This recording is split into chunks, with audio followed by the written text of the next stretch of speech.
Assalamualaikum dan salam sejahtera. Terima kasih diucapkan kepada semua hadirin yang hadir pada pagi ini. Dan tanpa melengahkan masa, saya menjemput penceramah pada pagi ini iaitu Profesor Madya TS Dr. Mustafa Bizman, merupakan Timbalan Pengarah di Pejabat Pengurusan Penyelidikan dan Inovasi. Dipersilakan Doktor. Okay, bismillahirrahmanirrahim. Rabbi shrah li sadri wa yassir li amri wa hlul 'uqdatam min lisani yafqahu qawli. Allahumma salli ala Sayyidina Muhammad wa ala ali Sayyidina Muhammad.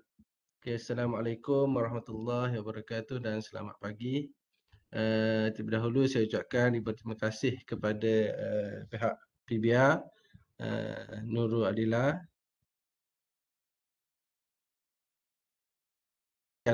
pada pagi ini. Dan saya ucapkan juga terima kasih kepada rakan-rakan penyelidik, Profesor Prof. Dr.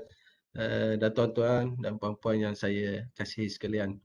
Okey, untuk pagi ini saya akan kongsikan sedikitlah berdasarkan kepada pengalaman dan juga beberapa kaedah ataupun strategi lah yang saya rasakan perlu dikongsi untuk sama-sama kita menjayakan konsep led to market lah. Maksudnya daripada makmal kepada pasaran. Sebab kita merasakan perkara ini bukan sesuatu perkara yang mudah dan bukan semua orang boleh mampu untuk pasarkan hasil R&D kita kepada syarikat di luar sana lah. Dan sebab itu peranan kita banyak. Kita kena buat secara berkumpulan lah. Kita ada orang kata berjemaah. Barulah kita akan dapat menghasilkan yang baguslah. Okey, itu sebagai mukadimah saya. Okey, saya akan sharekan slide untuk hari ini.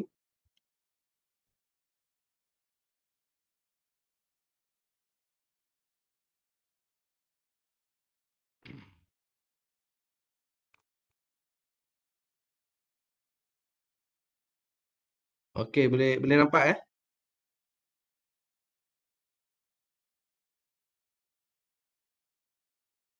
Boleh Doktor.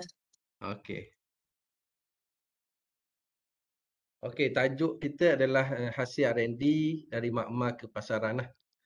Okey, saya mengatakan kita macam mana yang kita nak sustain lah. Satu nak sustain dan nak jadikan ini sebagai satu budaya lah. Okey. Okey, untuk hari ini saya akan cuba. Okey, kandungan saya ini adalah pengenalan. Yang kedua, model dan strategi led to market. Okey, yang ketiga, perkongsian pengalaman. Dan keempat, kesimpulan lah. Okey, kita tengok introduction. Kita tengok dari apa yang dipaparkan di surat-surat khabar lah. Saya ambilkan sikit sejauh mana hasil R&D kita dipasarkan lah. Ini yang tahu kalau lihat sini adalah 2011. Unik kena pasti potensi 113 produk R&D untuk dikomersialkan. Kena pasti daripada situ. Dan kalau kita mengikut rekod-rekod daripada Musti dan sebagainya, hasil yang R&D yang betul-betul telah dikomersialkan tidak lebih daripada kata 2% daripada keseluruhan hasil R&D universiti yang ada dan juga institut di Malaysia lah yang buat R&D. Jadi kita jauh lagi untuk orang kata melihat hasil R&D kita ni betul-betul berada di pasaran secara meluas lah kat situ. Okey, sebanyak 1,100 projek telah diterima daripada pihak universiti dan selepas dianalisis dan penyenarai pendekkan dilakukan, dapati hanya 113 produk R&D berpotensi tinggi yang untuk dikomersialkan. Kalau kita tengok persentage tu berapalah kat situ. 1,100, 113 yang disenarai pendek. Mana dah ada potensi untuk dikomersialkan kat situ. Okey. Okey, kalau tengok kat sini, mesti penyelidikan dipuji kerana meningkatkan hasil melalui R&D. Okey, ini yang tahun 2014.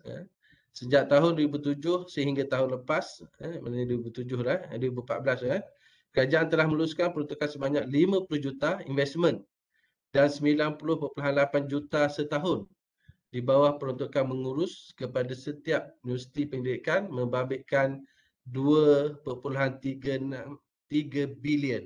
Maksudnya itu adalah cost operation dan juga cost yang dikeluarkan oleh kerajaan Malaysia untuk menjalankan penyelidikan. Maknanya besarlah, 2.36 bilion. Ini untuk universiti penyelidikan sahaja. Tidak masuk universiti-universiti lain lah macam kita.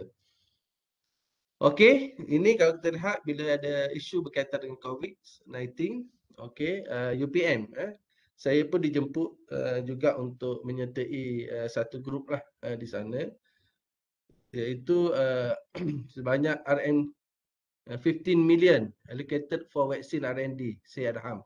Ini baru lagi ni, sumber ni, kalau kita lihat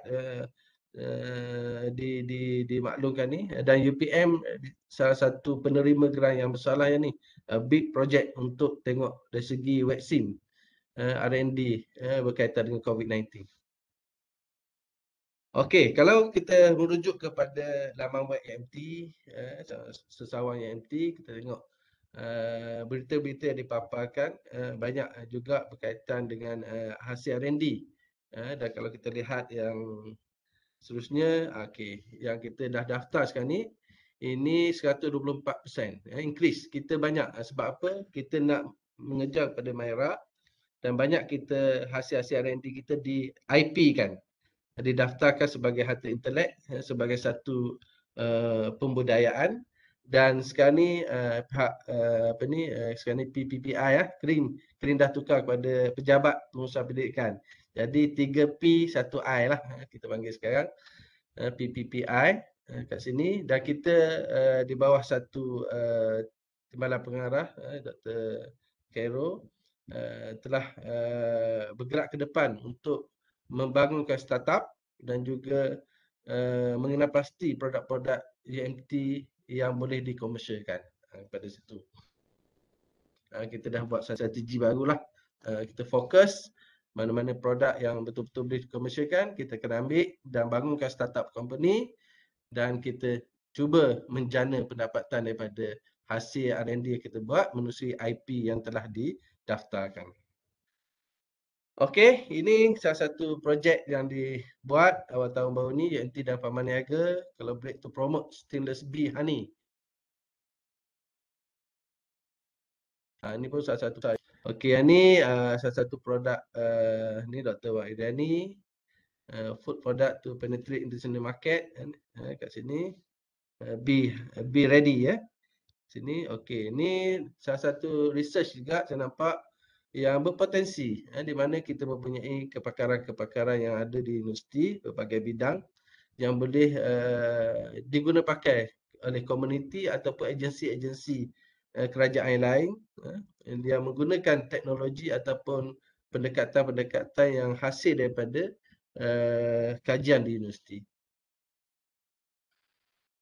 Okey, ni salah satu aktiviti yang kita buat adalah MPI lah.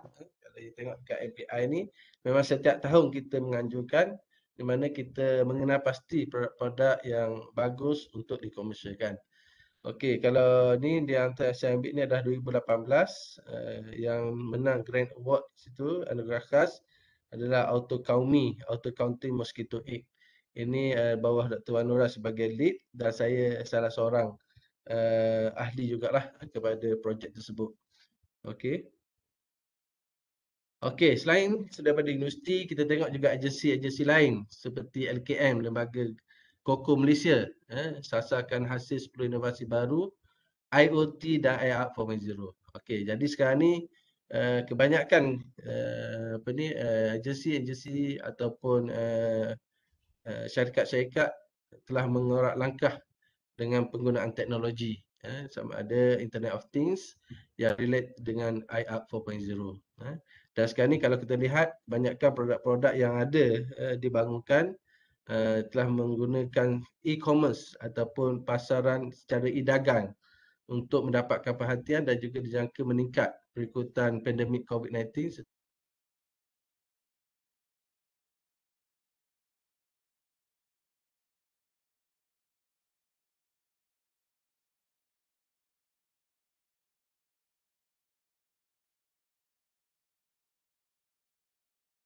Okey, selain daripada itu, ada juga inisiatif-inisiatif oleh agensi kerajaan yang lain iaitu NTIS.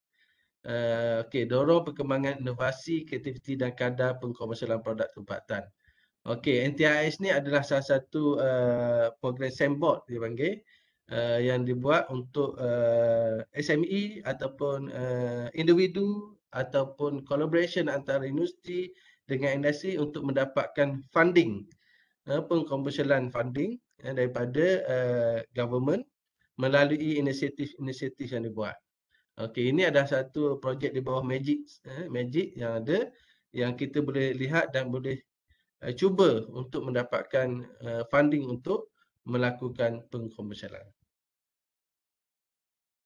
Okey, itu sedikit sebagai introduction. Okey, seterusnya saya pergi kepada model dan strategi. Okey, kalau dilihat oleh apa panggil Institute Growth University of Michigan, okey, dia mencadangkan beberapa dipanggil sebagai IEP University. Ni nanti saya akan sharekan paper hasil dapatan daripada kajian yang dibuat oleh Economic Growth Institute University of Michigan ini yang dikeluarkan pada tahun 2019. Saya ambil sedikit untuk sebagai kita punya base yang saya lihat ini adalah salah satu perkara yang baguslah dan kita pun sendiri dah ada perkara-perkara macam ni lah. Okay, apa itu IEP University? Kita tengok dia lebih kepada Innovation and Economic Prosperity University. Dia menjalankan sebagai satu kajian berkaitan dengan best practices dan didokumentkan lah kat sini. Okay, kalau kita tengok, dia ada base kat bawah ni. Dia ada University Infrastructure, dia ada Faculty Champions, dia ada Commercialization Programs, dia ada Federal Funding, dia ada Collaborators dan dia ada Mentors. Kat sini. Mentor. Maksudnya kita ada mentoring system yang dia buat lah. Ada Collaborator, ada Funding, ada Commercialization Program dan ada Faculty Champions. Maksudnya ada orang-orang atau individu yang ingin menjalankan aktiviti pengkomersialan ini. Macam mana hasil daripada lab kita pergi kepada pasaran. Okey, dan of course lah kita need the university infrastructure untuk menjadikan kita punya base ini berjaya, barulah kita boleh pergi kepada apa yang kita buat. Of course kita need dengan basic research. Lepas tu dia ada translational research. Ni kita translate kan, translational research. Dan dia ada product demonstration, mesti ada prototype. Selepas itu kita ada licensing project dan kita ada spin out ataupun startup dan ada commercial market. Ini. Nanti saya akan ceritakan saya punya pengalaman macam mana hasil R&D saya pergi kepada market. Mungkin kaedah saya, model saya adalah berbeza sedikit daripada kaedah ini. Ini kita start daripada from the university side. Sekarang saya lebih fikir daripada outside kepada universiti. Kita melihat apa problem di industri dan macam mana problem di industri tersebut dengan adanya collaboration, dengan adanya funding collaboration, matching grant whatever, kita boleh pasarkan produk kita ke depan directly kepada syarikat yang bekerjasama dengan kita. Itu saya rasa model itu lebih cepat dan lebih bagus dan kepercayaan daripada industri itu lebih tinggi. Kat situ. Okey, itu overall daripada sini. Nanti saya akan sharekan paper ni untuk kepada semua untuk baca dan lihatlah macam mana IEP University ni. Dipanggil Innovation and Economic Prosperity University. Dia klikkan kat situ. Okey, dia ada buat study lah. Okey, ini adalah dia punya dapatan. Kalau kita tengok dia punya graf tu, dia ada disclosure, dia ada patent, dia ada exclusive licensing, dia ada startup initiated. Okey, dia buat kat situ. Kalau tengok kat situ lah, banyak benda yang ada kat situ. Okey, dia compare di antara IEP University, Doctoral University dengan non-IEP Public Doctoral University. Dia ada dua lah, 126, 72. Patent banyak, dia compare. Exclusive licensing yang diberi dan startup yang diwujudkan kat situ.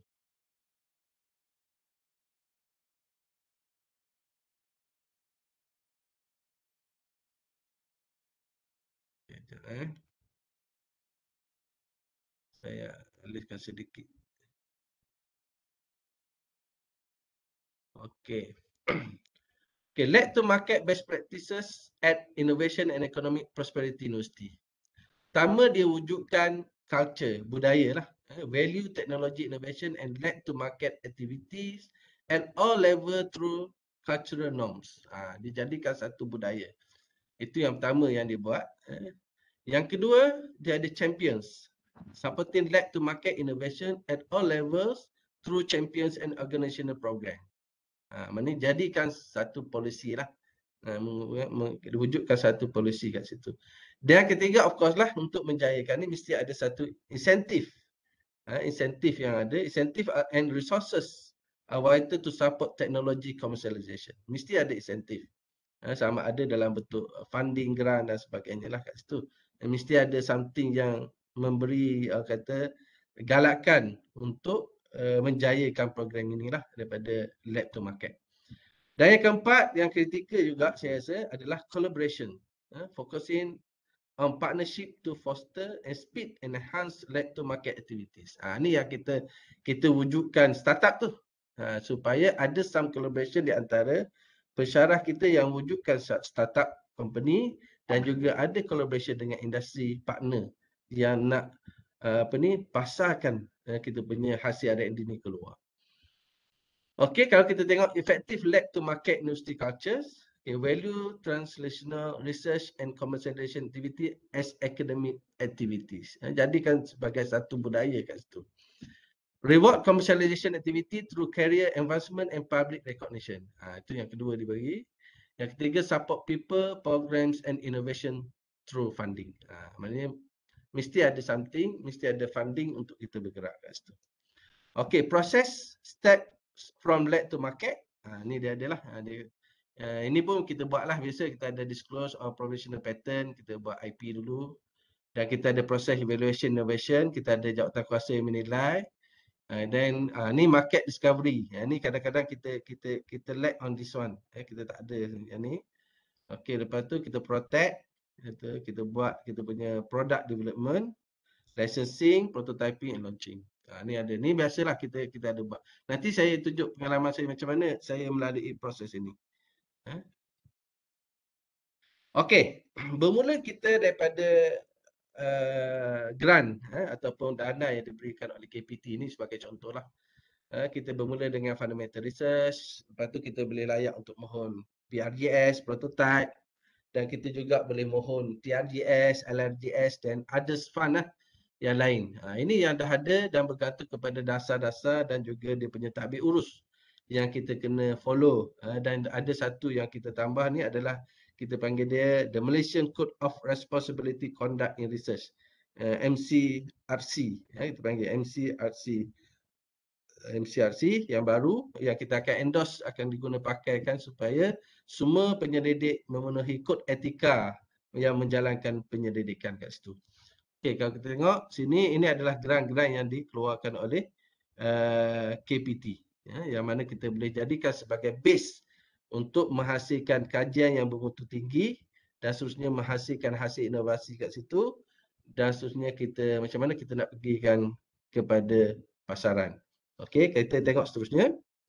Okey, kalau kita di akhir-akhir ini kalau kita lihat semua grant-grant yang diberi oleh KPT, kementerian, dia akan melihat kepada ini, research output, research outcome, research impact dan research achievement. Okey, research output macam biasalah, kita tengok talent tu sama ada kita produce master atau PhD student, publication, intellectual property, IP, product, prototype, commercialization, collaboration. Itu yang kita tengok. Outcome pula dia akan tengok dari segi facility, external funding yang kita dapat, sama ada matching grant ke dengan kita, ada buat spin off ke, ada consultancy ke, industry attachment ke, knowledge transfer program. Okey, GRA tu of course lah salary after graduation. Maksudnya student kita dah graduate, dia tengok berapa dia dapat income, gaji dia selepas dia habis bergraduate kat situ. Impact, award, policy paper, research achievement tu nampaklah banyak research profile, summary, infographic itu yang untuk reporting yang ada. Okey, jadi kementerian pun dia telah melihat apakah impact. Sebab apa dia akan melihat kepada return on investment. Itu kita panggil ROI, return on investment berapa banyak berbilion-bilion kerajaan keluarkan fund, apa benefit value yang kita boleh kira balik dalam bentuk sama ada dalam bentuk manpower, human capital, dalam bentuk publication ataupun dalam bentuk apa-apa tangible produk yang boleh kita ambil kira, yang boleh mengira balik ROI yang diberikan oleh government tersebut. Itu yang ada return on investment. Okey, dan kita mesti follow dia punya tadbir urus lah. Mesti ada perbelanjaan dan sebagainya. Ada semua dah faham yang ni. Okey. Okey, budaya pendidikan ada integriti yang saya kata tadi itulah. Ada MCRC. Dia panggil the Malaysian Code of Responsible Conduct in Research. Okey, selepas itu kita tak cukup dengan dana kementerian saja. Jadi kita fikirkan strategi.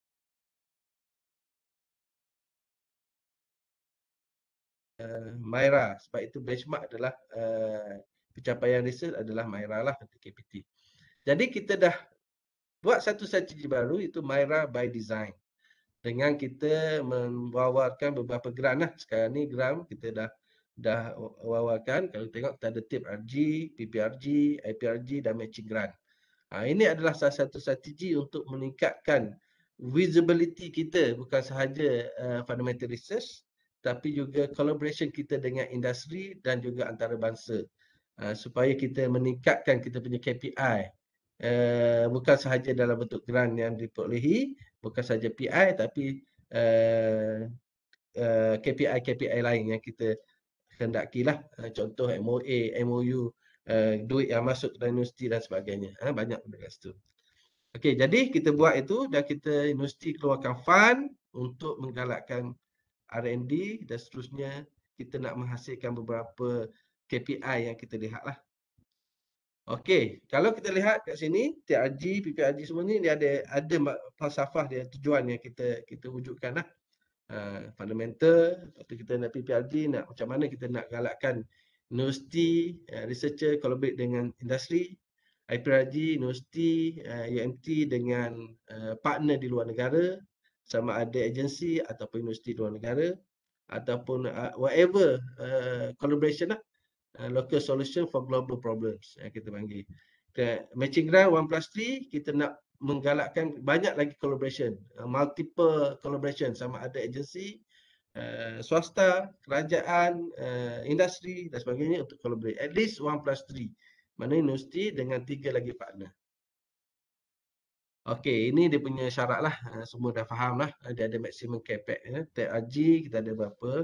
PPRG 50,000, IPRG 50,000, dan matching grant is 20,000. Dia ada tempo-tempo dekat situ lah. Dan KPI kita mudah je. Kita nak lebih kepada paper publication. Sebab target kita adalah increase kita punya publication ini, iaitu di Scopus, WS ataupun dekat MySite Journal lah. Biasanya begitu. Okey, dan kita punya aim goal adalah MyRA. Kita target 2021 adalah untuk 6 bintang. InsyaAllah kita cuba untuk dapatkan inilah strategi. Okey, kalau kita tengok situ, inilah bilangan-bilangan yang kita perlu achieve dengan adanya kaedah yang kita buat grant dalaman tu. Kita harap kita boleh meningkatkan lagi bilangan-bilangan KPI, achievement yang kita nak daripada situ. Okey, selain itu juga, of course, kita fokus kepada SDG jugalah. Yang ada. Okey, the big question. Okey, kalau kita lihat kat sini, okay, dah boleh tengok kan. Okey, kalau tengok kat sini, where we are, kat mana kita sekarang, where you want to go, mana kita nak pergi, kat situ. Okey, jadi banyaklah persoalan-persoalan lain yang kita tengok. Kita nak pergi, where is the university now, dari segi global kat mana, dekat national di mana, dan lokal kita kat mana. Okey, kita nak tengok apa kita punya area yang kita strong dan yang kita weak, yang lemah kita nak improve. Sebab itu kita sentiasa wujudkan strategi baru untuk increasekan serta-serta elemen yang kita kurang. Dan sebab tu how, macam mana kita nak buat, nak pergi nak mencapai matlamat tadi, kita kena ada strategi and plan lah. Mesti ada proses. dan apa yang kita nak buat dan bila kita nak capai. Sebab tu dalam kalau kita tengok dekat kita punya matlamat ni, kita dah nampak dah mana kita punya goal 2021 dalam pelan strategik universiti, kita nak dapat 6 star. Sepatutnya kita 6 star, 5 star je, tapi oleh kerana kita dah capai 2018, 2020, 5 star, kita target 2021 kita dapat 6 star Mahira lah. Bila dapat 6 star ni, kita dah boleh masuk dalam Liga Research University. Funding lebih besar lah. So hopefully macam tu lah. Okay. Jadi apa yang saya lihat ni dan saya modelkan apa yang saya dapati daripada aktiviti ni, R&D and C, lepas tu E tu adalah kita punya excellent. Excellent ni maksudnya kita dah dapat apa yang kita nak daripada return on investment yang kita buat R&D and C tersebut lah. Jadi kalau research ni kita tengok, kita sebagai researcher, sebagai pensyarah, kita ada some element yang kita capai. Of course lah kita mesti ada teaching, kita ada publication, kita ada graduated student, kita ada knowledge transfer, kita juga as a consultant, and also last kali kita nak tengok kita punya commercialized idea. Daripada R&D yang kita ada tu, macam mana kita nak pergi kepada commercialized idea. Itu yang kita daripada lab to market yang kita nak pergi lihat. Okey, itu R. D, D kita buat development, research development. Jadi kita ada produk prototype, ready to test, ataupun kita dah run POC, proof of concept. Kat situ dah kita biasanya kita have the prototype. Nanti kita akan pergi lihat daripada TRL lah, macam apa yang dikatakan dengan TRL. Technology Readiness Level. Kita akan tengok. Okay, selepas itu kita dah buat dan kita cuba dapat juga untuk commercialization. Kita perlukan funding, the seed fund. Seed funding ataupun JV ataupun startup. Ini proses dia lah. Dan selepas dah ada tu barulah kita nampak dia punya proses untuk income generation. Okay, jadi saya punya model ni, macam mana kita nak menjayakan model ni adalah kita kena smart. Smart ni maksudnya kita buat satu projek, satu research, tapi kita banyak dapat KPI. Dan last kali tu adalah sustain. Sustainable. Maksudnya kita less study. Dia sentiasa based on kita punya ni, kita akan sentiasa ada. Sebagai contohnya, kalau kita collaborate dengan satu syarikat, dia dah bagi funding kita untuk first project, kita pastikan second project pun dia akan bagi funding. Maksudnya sentiasa ada. Jadi kalau kita dah ada satu good collaboration, cooperation yang bagus daripada syarikat dan hasilnya bagus, syarikat pun boleh generate income balik daripada R&D yang kita buat dan investment yang diberi, of course dia akan bagi lagi grant funding yang lebih besar untuk another project. Jadi bagi saya, bila kita dah ada satu network dengan industri, kita jagalah network tersebut dan saya rasa insya-Allah dia akan berterusan, dan kalau kita nak dapatkan grant setiap 2 tahun daripada syarikat tersebut, insya-Allah tidak menjadi masalah. Itu pengalaman yang saya lalui lah dengan satu syarikat yang saya buat. Sampai sekarang kita dah habis satu projek, 2 projek, 3 projek. Saya dah masukkan kita dah ada 6 inovasi projek sebenarnya. Nanti saya akan tunjukkan macam mana pengalaman yang saya buat untuk menjadi panduan lah kepada semua. Just for the sharing. Kat situ.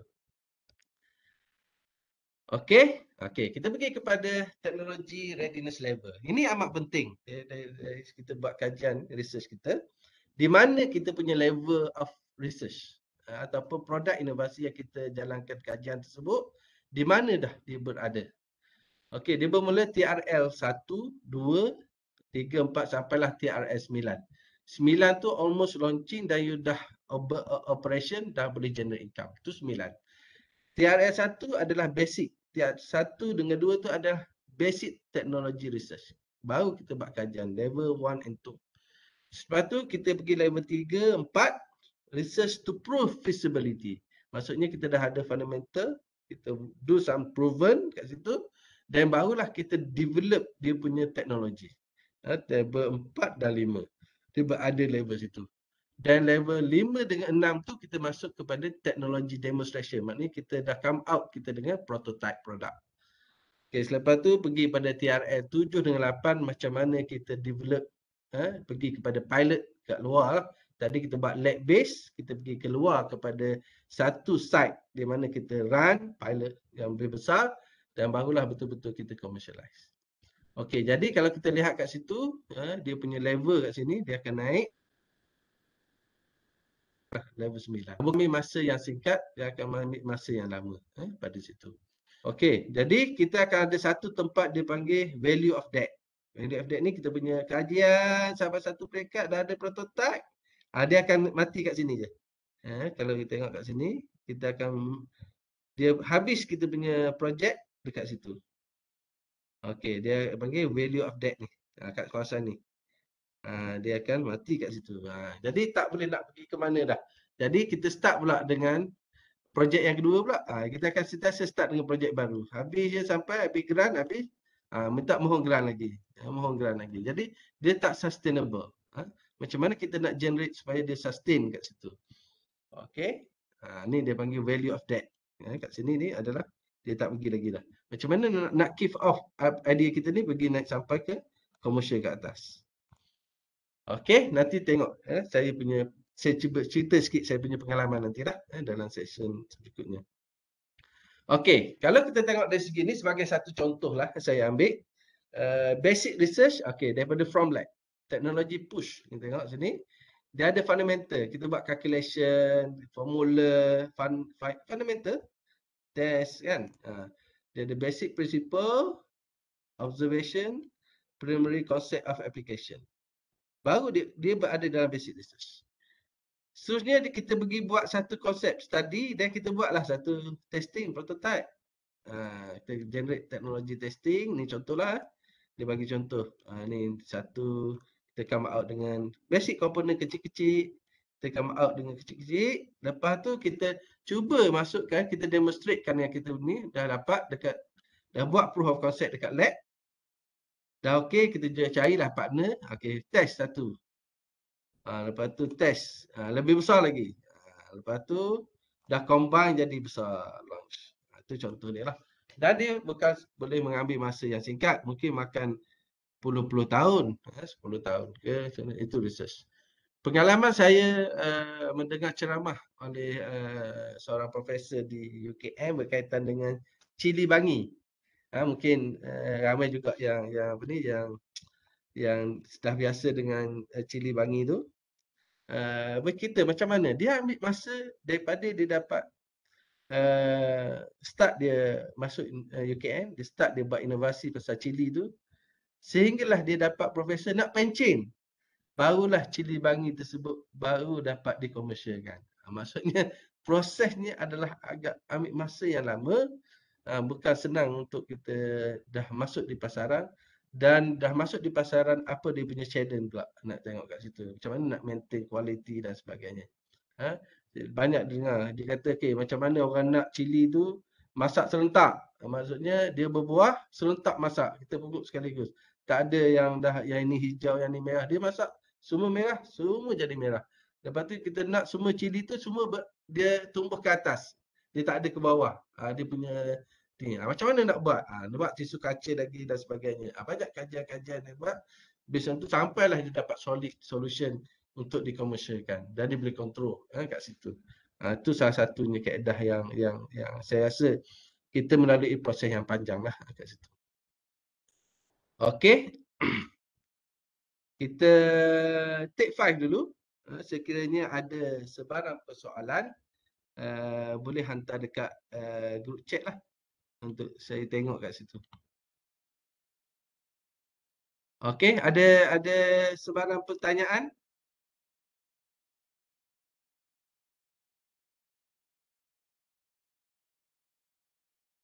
Okey, saya stop kejap. Mungkin kalau ada sebarang pertanyaan daripada ahli, boleh tanya.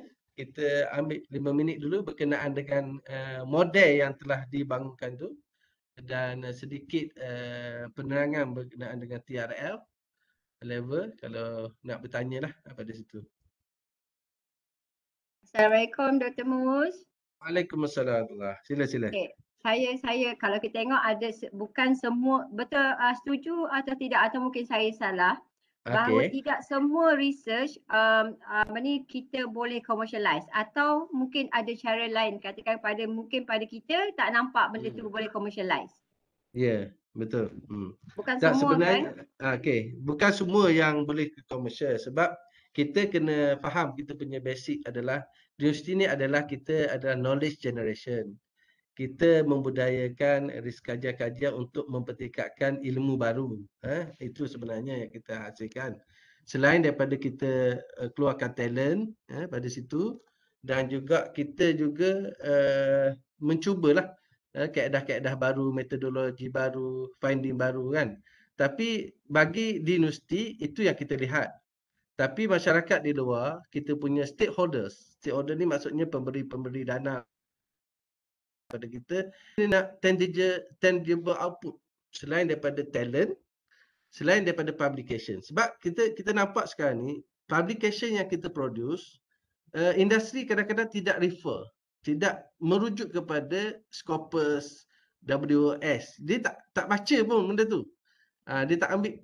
Tapi lately sekarang ni, bila saya dah involve, dia ada certain company yang willing untuk dapatkan dipanggil scientific report. Dia dah ada produk, dia nak buat scientific report. Barulah dia akan mencari universiti atas kepentingan dia. Nampak tak? Dia tidak nak ambil benda yang contoh universiti baru buat, lepas tu dah test POC, lepas tu nak pergi buat kilang pula, nak pergi buat manufacturing pula. Dia melibatkan kos yang banyak. Itu mindset yang ada sekarang lah. Yang ada sekarang. Saya bersetuju dengan Dr. Siti Sofo tadi mengatakan tidak semua hasil kajian kita boleh dikomersialkan. Tetapi tidak mustahil sekiranya menggunakan satu kaedah, kaedah yang lain, approach yang lain, menggunakan fundamental kita tu, mungkin kita boleh komersial. Mungkin. Kena tengok pada situlah. Okey, itu saya rasa boleh menjawab soalan Siti Sofo lah. Tapi tidak semua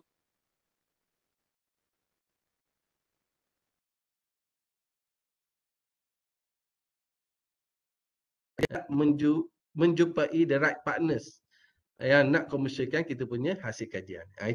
Itu saya punya komen lah. Okey, dekat chat Okey, sama.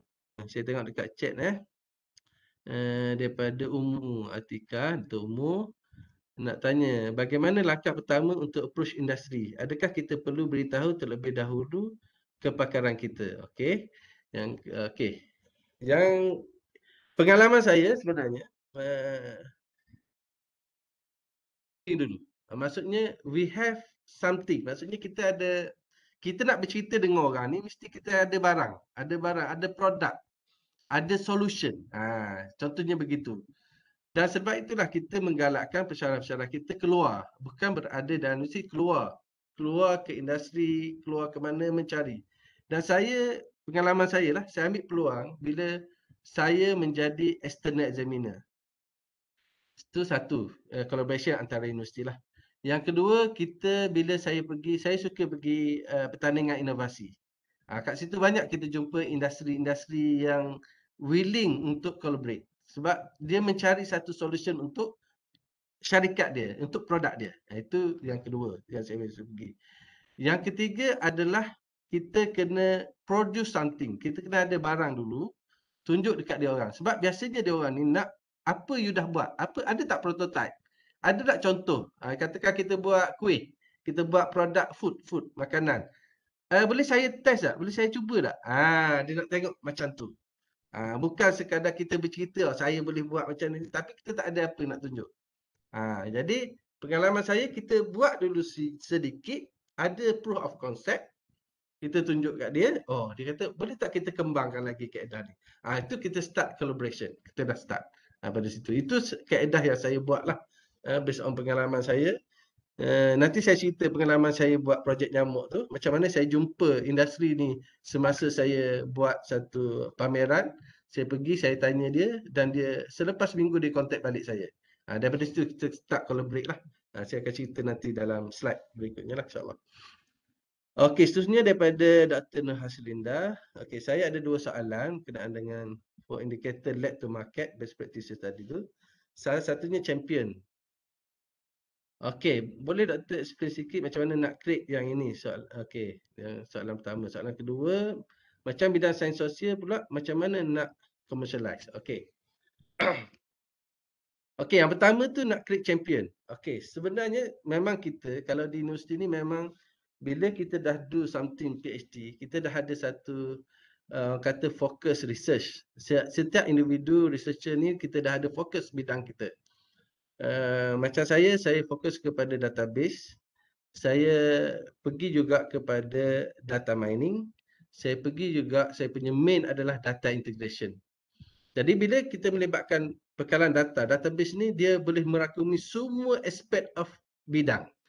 Maksudnya bukan saja computer science, cuma database ni how kita simpan, macam mana kita nak retrieve, macam mana kita nak manipulate, macam mana kita nak visualizekan data.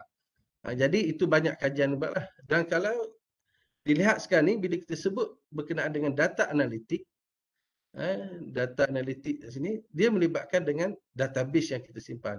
Macam mana kita nak kaji dia punya pattern. Macam mana kita nak tengok dia punya pencapaian depan, nak fokus ke depan. Jadi benda tu amat penting lah sekarang. Jadi kita kena specialize bidang tu lah, kebakaran tu. Jadi champion ni maksudnya macam tadilah saya kata, kita tidak boleh bergerak seorang. Kita mesti berjemaah. Maksudnya kita ada satu grup. Sebab tu sekarang ni kita wujudkan RIG, Research Interest Group, dan juga kita nak wujudkan SIG, Special Interest Group, supaya kita kepakaran kita ni berada dalam satu bidang dan grup kita ni champion. Contohnya bila Kerajaan Negeri Terengganu memerlukan kepakaran berkaitan dengan renewable energy, dia akan refer siapa? Okey, kita ada RIG Group di UMT, bawah Renewable Energy Group, contoh satu. Bila kerajaan negeri kata kita nak wujudkan satu AI, nak buat smart city, siapa nak wujudkan ni? Smart city bawah Tajdik. Sekarang ni Terengganu ada Tajdik yang untuk ICT punya ni, dia ada satu anak syarikat.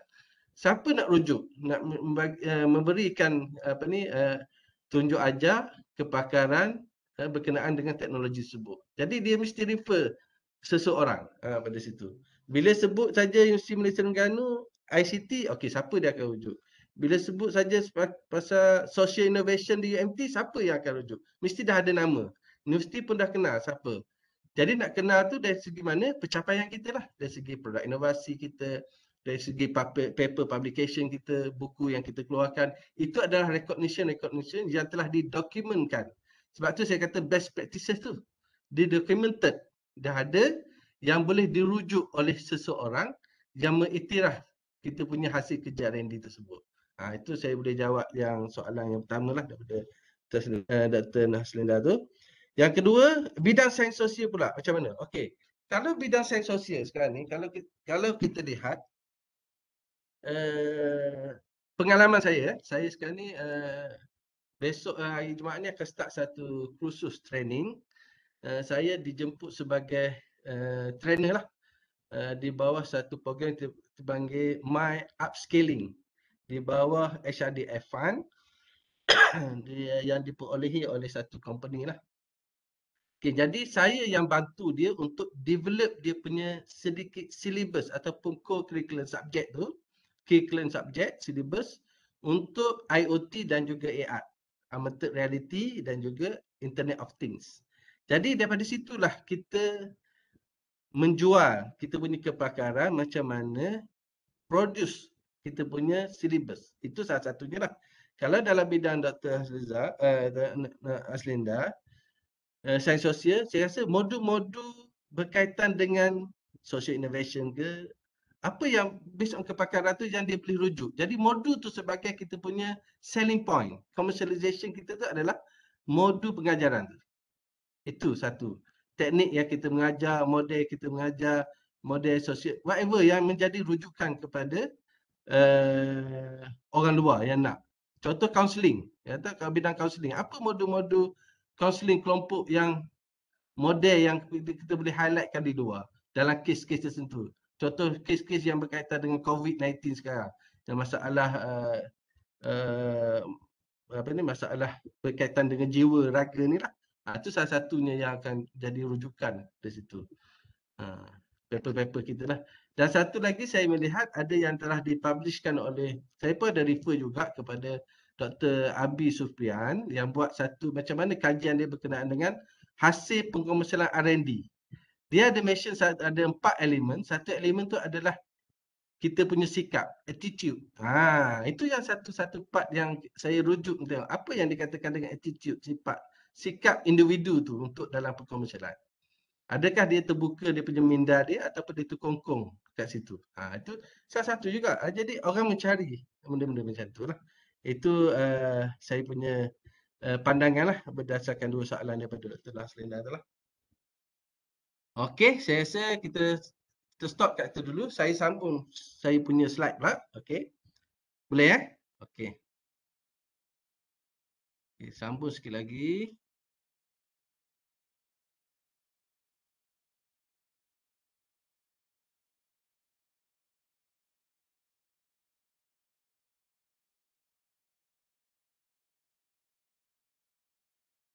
Okey, saya cerita sikit saya punya pengalaman lah kat sini. Slide show jap. Okey. Ini strategi dalam matching grant. Saya menggambarkan strategi matching grant ni, 1+3 ni adalah satu best practice yang saya buat lah. Macam mana saya dapatkan funding dengan kerjasama di antara 4 agensi ni. Okey, pertama UMT, UniKL, Wanti Network Senang Berhad Syarikat dan Uniza. Saya start dengan inilah. Saya punya matlamat adalah saya nak buat satu projek, saya nak menghasilkan banyak publication dan saya juga dapat PI. PI dia nak 20,000 minimum untuk dikira dalam MyRA. Okey, lepas tu saya dalam saya punya paper tu banyak ada multi university dan industri. Sebab itu dikira. Paper yang kita berkualiti adalah paper yang cross, dia panggil multidisiplin satu lagi, yang cross bidang.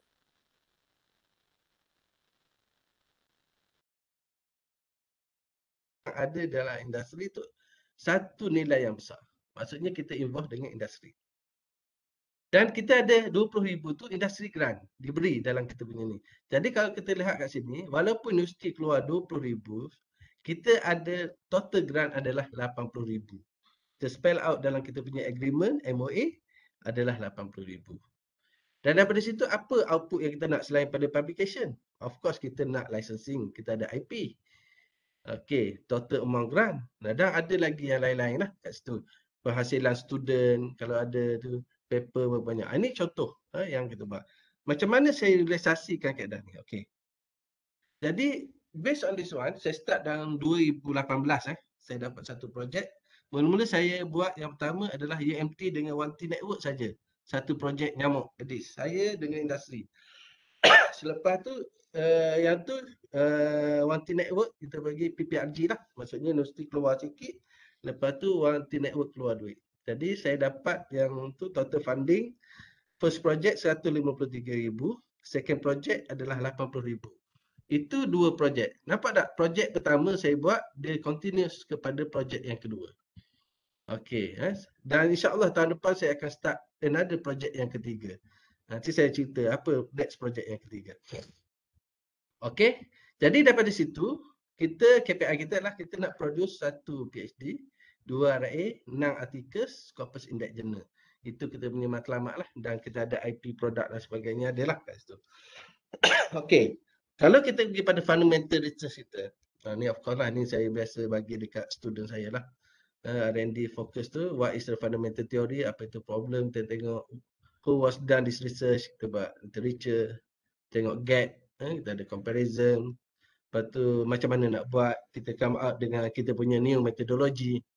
Okey, lepas tu bila nak start, finish, ada schedule, dan testing, implementation, lepas tu budget, dan apa kita punya finding result lah.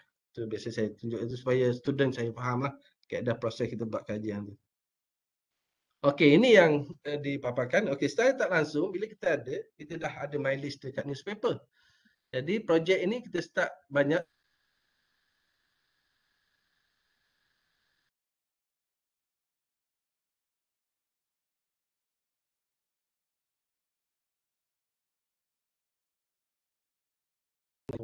untuk digunakan kat situ.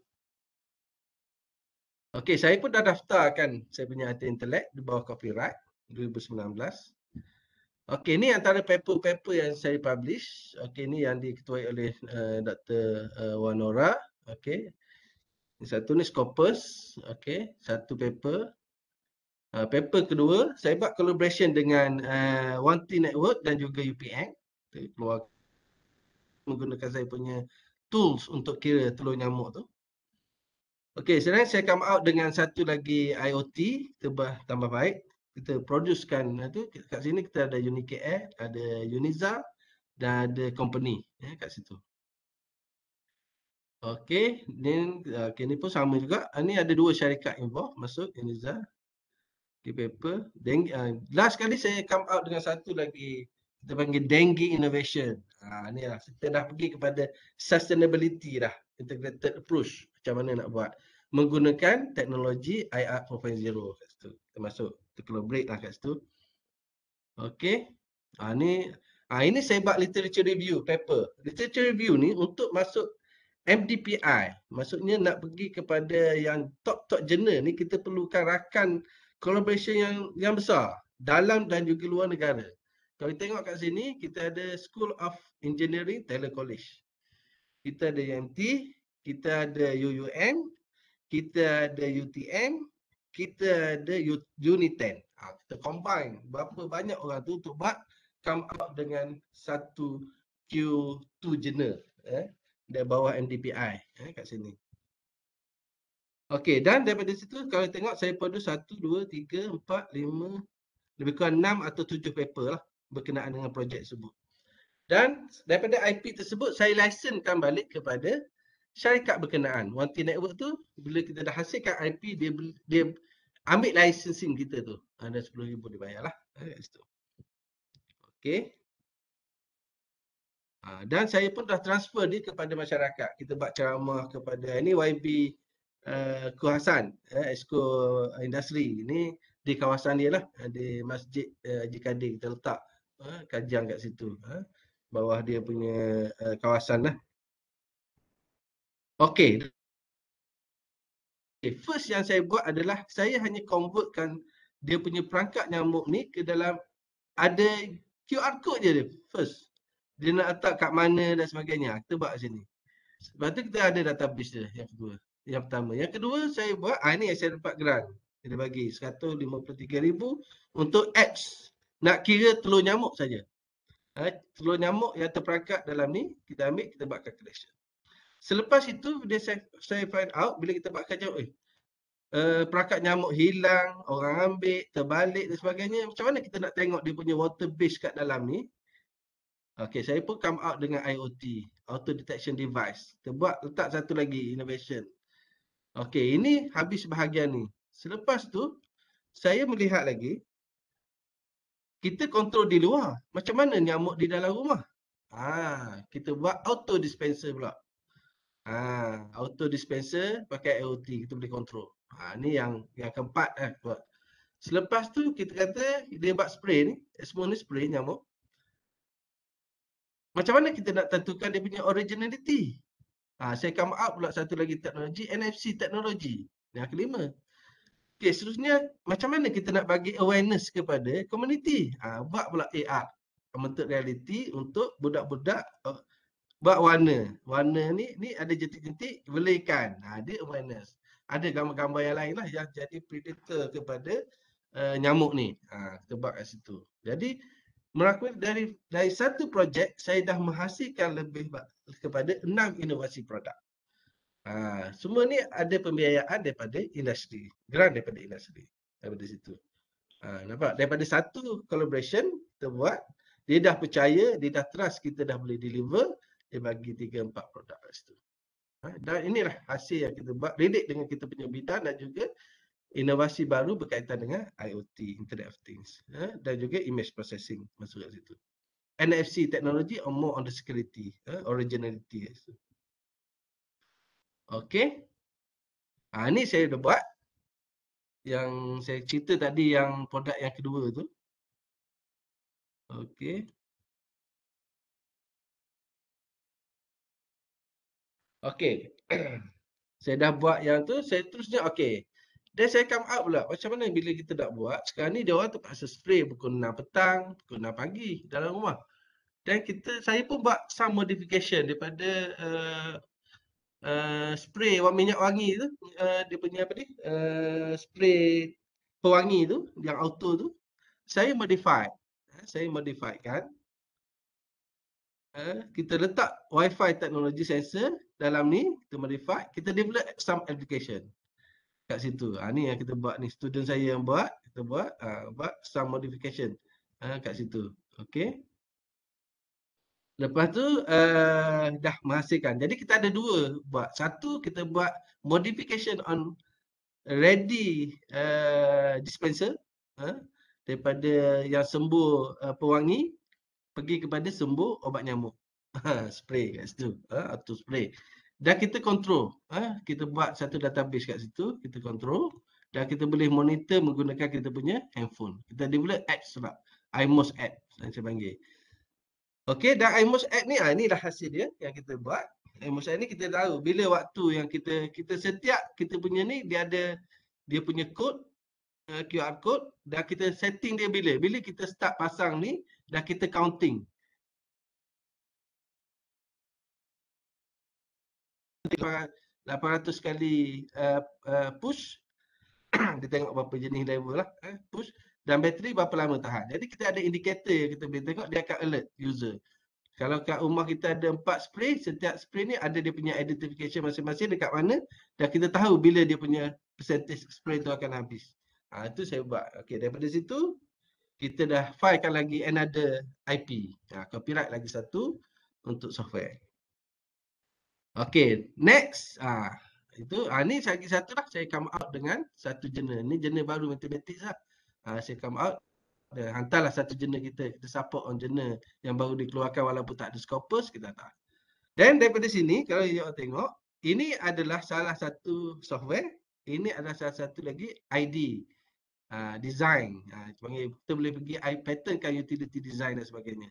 Jadi saya bincang dengan syarikat tersebut, kita come out dengan kita punya satu lagi design baru untuk mosquito dispenser, auto mosquito dispenser. Apa yang kita masukkan?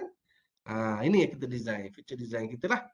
Okey, jadi company tu willing to invest untuk menyediakan mold, buatkan mold design ni untuk dicetak. Okey, untuk makluman semua yang ni, untuk buat ini saja kos dah hampir 80,000. Untuk design konsep dah akan keluarkan mold ni. Design tu dalam 20,000. Nak buat mold ni tak boleh buat sikit, kena buat banyak. Jadi pastikan kita punya board yang kita buat ni, PCB board ni dah kita come out, ada Wi-Fi dan sebagainya. Ini belum final version lagi lah.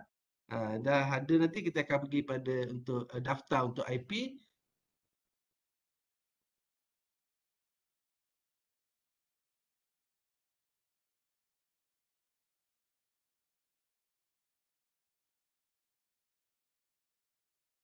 Akan company ambil kita punya ni, fund kita punya ni, dan untuk pasarkan. Jadi kita boleh gunakan double tax deduction yang mesti dapat. Jadi model yang saya develop, okey macam ni.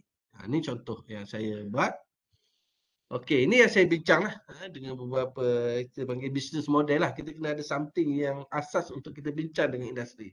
Supaya dia faham kita punya konsep dan kita tak rugi, dia pun dapat untung. Dari situ, win-win situation. Okey. Yang model ni saya buat untuk projek nangka J33 lah. J33, nanti saya tunjuk for the future project ada kat bawah. Okey, jadi konsep saya, okey, UMT, kita buat prototype development by product through R&D, sama ada resepi ataupun teknologi. Ini saya dengan Dr. Fisa bincang macam mana kita nak menghasilkan satu produk hiliran daripada nangka. Sebab sekarang ni dia orang hanya jual fresh, buah fresh, tapi kadang-kadang ada yang buruk sedikit dan sebagainya, kita boleh buat hiliran. Kita boleh buat makanan-makanan lain, sumber-sumber lain lah, serbuk nangka ke, tepung nangka, whatever yang ada yang kita boleh produce lah, itu di bawah food technology. Ini saya bawa ni, jadi saya bincang dengan dia macam mana kita nak come out. Jadi dia akan bagi R&D fund, dia akan tolak double tax deduction bawah kita punya development product tu. Kita ada scientific yang kita buat dan dia orang boleh tolak tax.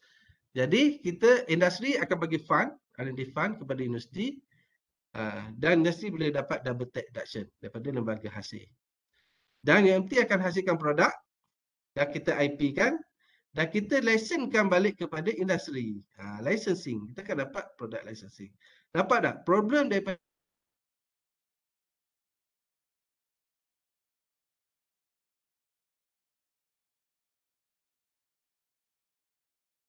tax juga daripada R&D dia bagi.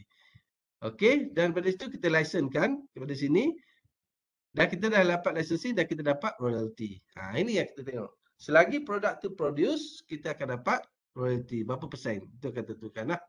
Okey, jadi saya dah put dekat sini. UMT industry. Normally kita negotiate IP yang kita produce ni, kita 60, dia 40. Walaupun dia bagi fund. Itu kita lah. Saya selalu advise kepada pesarah supaya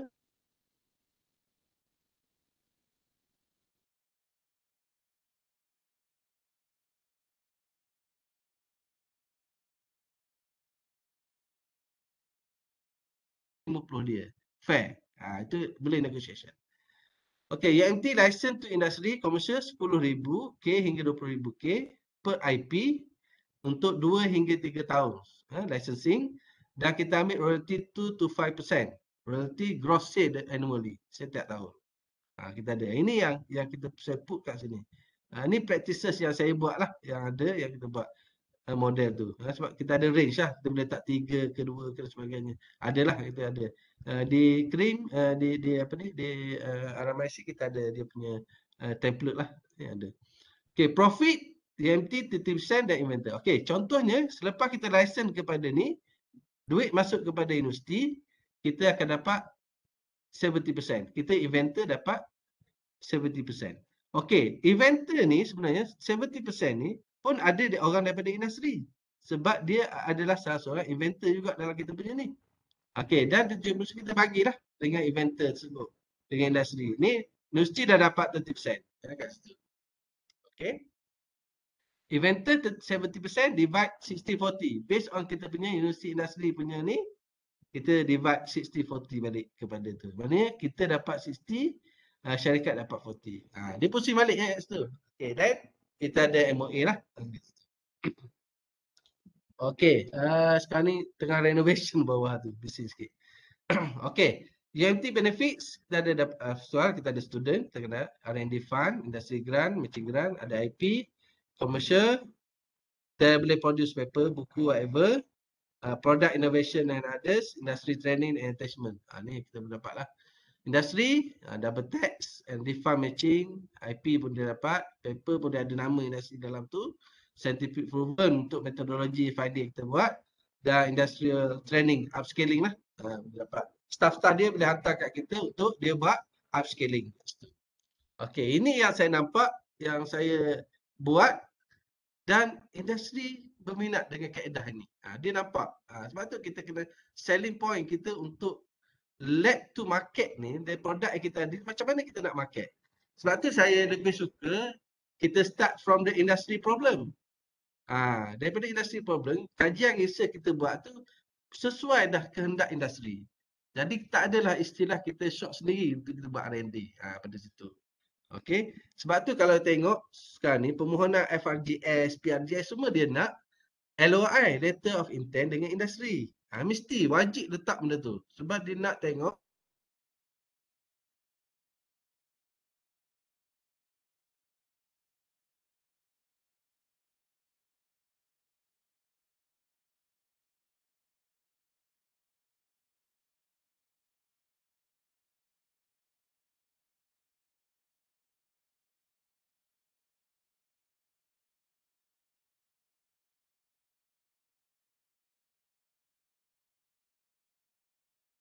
okey, pertama sekali kita kena LOI dinyatakan dengan jelas.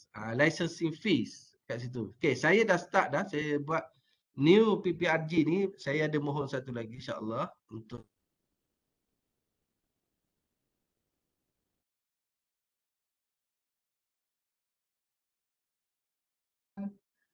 membeli ataupun mendapatkan membayar licensing fee sebanyak berapa ribu 10,000 minimum dalam kita punya LOI. Dah spell out dah dia punya amount.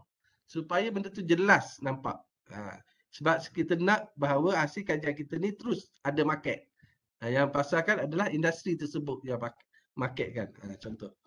Okey, IP ownership dinyatakan dengan jelas dalam MOA research grant. Okey, dinyatakan.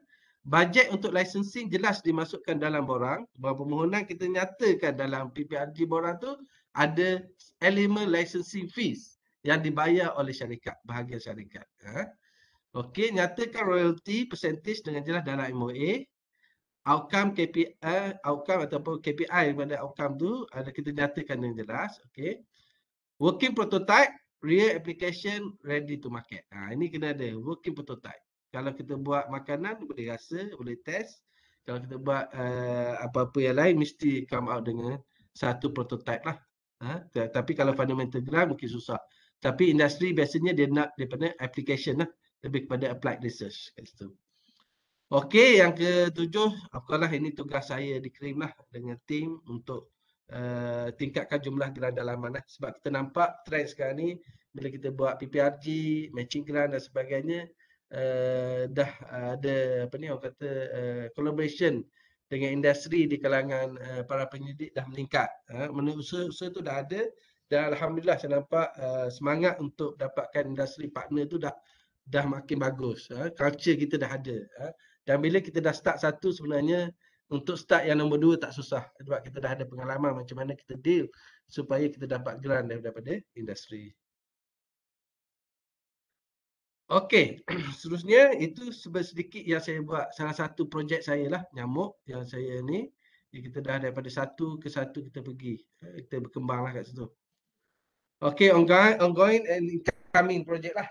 Based on idea saya tadi tu, yang saya kata 7 kat sini. Yang ke-7 ni.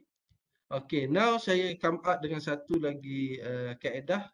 Saya develop satu new algorithm, saya panggil. Ini saya dah present dekat ADK lah. Agensi Anti Dadah Kebangsaan. Okey, ini yang saya kata kalau Dr. Nur Haslin dah tanya tadi sebenarnya boleh masuk, social science boleh masuk dekat sini. Macam mana kita nak proposal yang boleh diterima oleh ADK dan dia willing to give some funding kat situ macam mana. Ataupun dia willing nak ambil kita punya application ni untuk digunakan dalam bentuk commercial ataupun licensing ada. Okey, ini yang saya propose iaitu saya pun dah buat sebenarnya multiple dynamic fleet algorithm ni. Dah buat, kita just showcase kepada dia. Okey, kalau dilihat dia oleh agensi dan anti dadah kebangsaan ni, dia buat pameran. Dia ni adalah bahan pameran dia. Dia masih menggunakan kaedah fizikal. Poster, pamphlet, dummy drug, semua ni buat kan kat situ, dadah dan sebagainya lah. Buat poster, pergi bas dan sebagainya. Okey, apa yang saya cadangkan, kita menggunakan X sebagai media untuk dia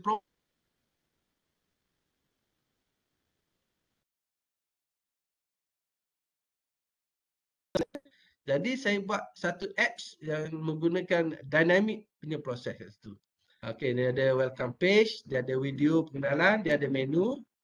Okey, dan setiap ni dia ada poster. Kenali musuh ni ada poster.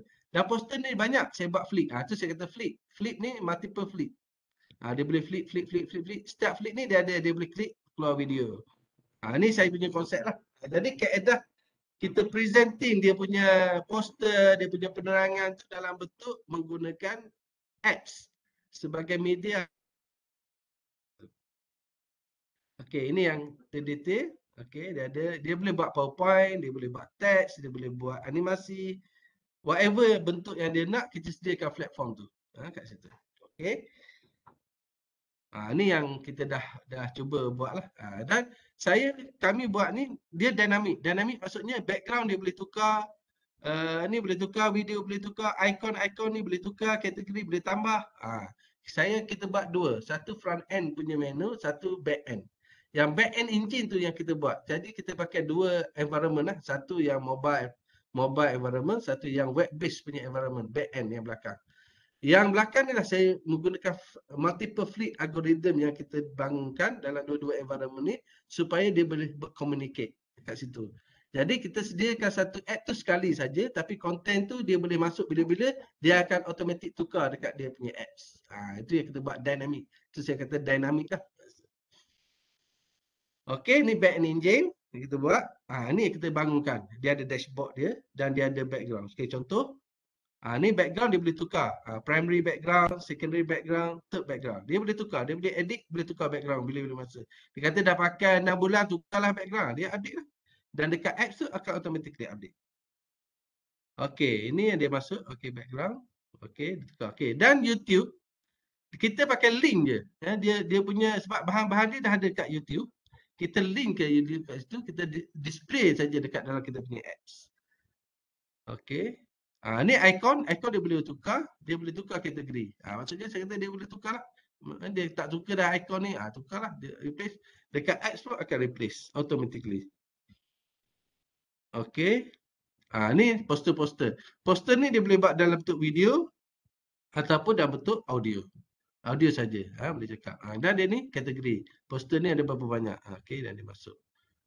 Okey. Ni contoh video, ni contoh audio. Itu. Okey, ni dia punya ni lah. Dia boleh masuk audio dan video. Dan satu masa.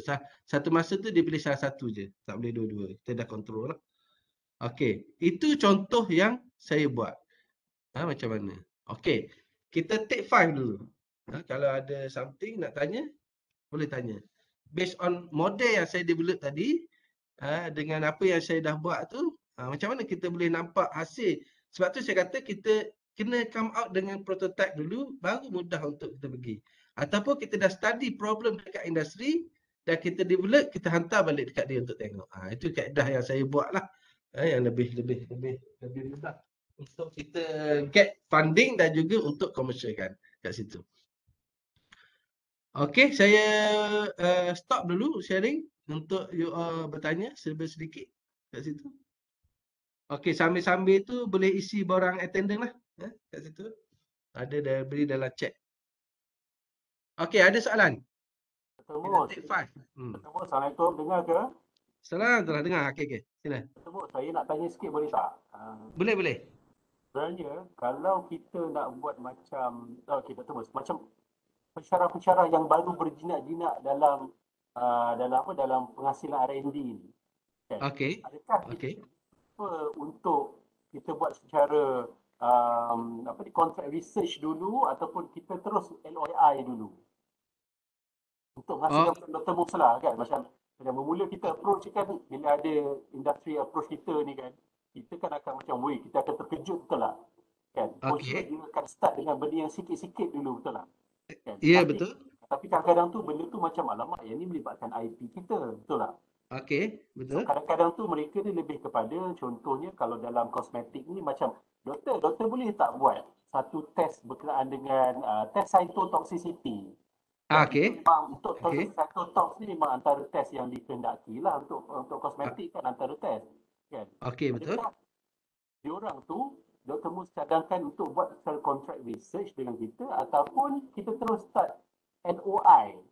Kan? Dan terus pergikan macam Dr. Mus cakap kan, at the end nanti ada dia punya licensing yang terlibat.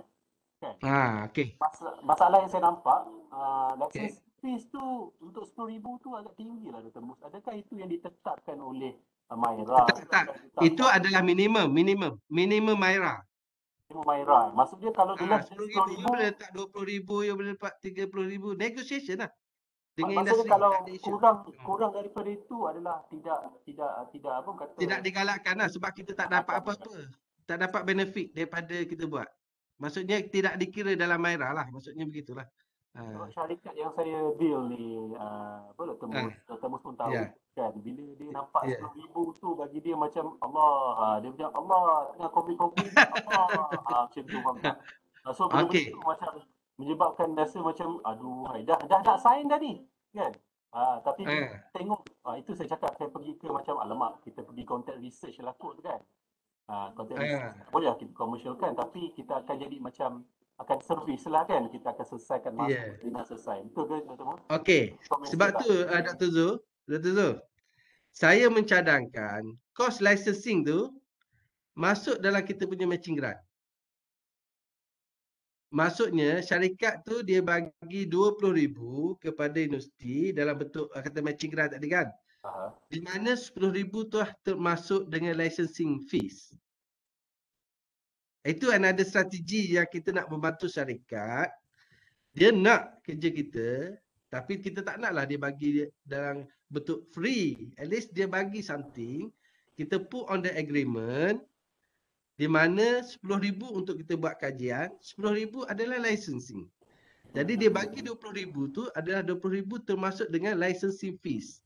Jadi kita punya buat kajian ni, kita dah ada dah total amount grant dan kita dah ada dah satu kata KPI licensing dapat. Terus straightforward dapat. Dari situ. Itu saya punya another strategi yang saya nak cadangkan kepada pihak grant nanti dalam CRIM. Itu another strategi yang kita nak tingkatkan led to market. Maksudnya pengkomersialan produk tu, licensing tu kaedah itu. Dari matching grant yang dia bagi 20,000 tu dah termasuk dengan sekali dengan licensing fees kat situ. Sebab kita dah dapat PI dah 20,000 daripada universiti bagi. Syarikat pula bagi 20,000 termasuk dengan licensing fees. That's a strategy. Dr. Zul, boleh? Faham? Terima kasih. Faham insyaAllah. Jadi kalau sebenarnya dengan contract research ni, kita bergantung kepada kita punya negotiation dengan syarikat. Kita tak naklah syarikat yang engage dengan kita lari macam tu saja oleh kerana dia tak mampu bayar certain amount yang kita nak, kan? Dan kita pula tak naklah kita tanggung beban bila kos kita terlampau tinggi untuk buat kajian berkaitan dengan yang dia nak. Jadi kita kena pandai scope. Macam mana kita nak bantu dia. Macam saya dengan Dr. K7 tengah buat sekarang, Dr. K dan juga Dr. Suzana. Macam mana ada syarikat nak, dia kata boleh tak Dr. Mus UMT menghasilkan satu glove yang biodegradable. Glove tangan tu yang biodegradable, cepat biodegradable kan. Saya tanya Dr. K7, possible. Okay, Dr. K7 boleh tak you come out dengan satu atau dua helai konsep. Saya minta Dr. K7 sediakan kertas konsep tu 1 hingga 2 helai based on literature yang kita finding dan apa kaedah method yang kita cadangkan. Dan dia pun bawa balik kepada dia punya company, dia kata kalau macam tu dia berminat. Okay, once berminat kita pergi detail sikit dari segi costing yang perlu kita tanggung untuk pembelian chemical. Jadi bahan-bahan untuk yang lain dia akan support, chemical kita akan beli based on dia support. Jadi kita matching kat situ, Dr. Zul. Dia dalam bentuk konsep yang sedikit saja. Dan semalam saya dengan Dr. K7 ada satu meeting dengan satu lagi syarikat yang buat UAV produk. Dan dia kata produk dia boleh matikan bakteria dan juga COVID-19, SARS. Kat situ. Saya kata interesting. Dan saya kata macam ni, Dr. K7 kata boleh tak? You hantar you punya barang, produk tu kepada UMT, kita buat kajian. Dan from that kita come out dengan satu proposal, berapa funding yang diperlukan dan kita hasilkan kata scientific report daripada produk dia. Dia pun bersetuju. Dia kita tengok berapa amount yang kita nak berapa. Jadi this a part of the negotiation kita dengan syarikat. Macam mana kita nak menghasilkan kajian baru ataupun produk yang kita ada untuk dipasarkan. Dia dua kaedah itulah yang saya nampak. Yang penting is negotiation kita. Kita nak kena win-win situation lah dengan industri. Industri dah ada minat. Tapi macam Dr. Zul kata tadi lah. Dia tak adalah duit tu sampai 10,000 satu kali kan nak keluar ataupun 20,000 sekali. Mungkin negotiation kita boleh tak? Tempoh licensing kita ni 2 tahun. You bayarlah ansuran 2,500 3 bulan ke. Sebab tu sekarang ni dalam PPRG dengan IPRG pun kita tengok dalam agreement kita schedule bayaran industri. Bukan sekaligus dia bayar 20,000. Dia ada schedule. Okay, 3 bulan 5,000. Another 3 bulan 5,000. This a negotiation part yang kita dengan syarikat kat situ. Itulah based on pengalaman pada situlah Dr. Zul. Dr. Zul pun banyak experience juga tu. Kan? Pada situ. Boleh. Kita boleh kongsi kat situ lah. Sebab saya melihat skop saya kepada bidang IT kan. Tapi saya tak langsung buat, bidang-bidang lain pun boleh masuk, boleh buat dengan idea yang saya bagi tu, model tu. Sebab saya nampak kita perlu ada some improvement supaya ada minat daripada syarikat-syarikat untuk bekerjasama dengan UMT kat situ. Okey Dr. Zul, saya rasa itu jawapan saya lah. Boleh, terima kasih. Okey, seterusnya daripada Dr. Hasia. Okey, Hasia, okey, berapa watt bateri yang digunakan untuk okey. Yang kita pakai sekarang ni, saya cuba kita design kita punya spray yang baru tu, kita nak letak 4 bateri. Dan selain 4 bateri, kita dah cuba letakkan dia multiple source of power. Contoh kita akan pakai USB connector, kita akan tambah satu, ataupun direct current lah. Kita ada option kat situ. Maksudnya user boleh guna, dia nak guna bateri pun boleh, dia nak guna direct current pun boleh, dia nak guna USB charger pun boleh. Terpulang. Jadi sebab kita dah buat survey, yang bagusnya syarikat ni dia dah buat survey. Maksudnya dia tengok ada setengah user kata, leceh lah pakai bateri nak kena tukar. Baik kita tak pelak je kat situ terus. Jadi kita masuk satu gabungan. Jadi bila ada direct current, masalah IoT kita, sensor kita Wi-Fi tak ada isu dah. Kita dah sebab Wi-Fi tu perlukan bateri. Jadi kita lagi mudah kat situ. Dan ada setengah juga yang kata, tak naklah pakai Wi-Fi. Why not you tak SIM card kat situ? Okey, kita buat dua modul. Satu you pilih sama ada nak setting Wi-Fi ataupun you boleh menggunakan SIM card kat situ. Dua. Kita dah boleh buat dah kaedah macam tu. Jadi itulah improvement yang kita buat bila kita deal dengan syarikat yang buat bisnes berkaitan dengan nyamuk ni, dia nampak dah apa keperluan-keperluan user dia. Dia sebab dia deal dengan user. Jadi kita sebagai developer yang buat prototype ni, kita dah nampak dah possibility untuk kegunaan. Jadi kita dah tambah dah dia punya sensor-sensor ataupun device connector yang penting untuk kita punya perangkat nyamuk. Okey, satu lagi untuk dikatakan pakai solar. Solar tu sebab dalam rumah. Saya tak pastilah, mungkin Dr. Hasiah boleh suggest lah pada saya pada situ. Bagus juga kalau pakai solar, tapi takut diletak dalam rumah kan, sebab auto spray ni dalam rumah. Dalam kawasan yang tidak direct kepada cahaya.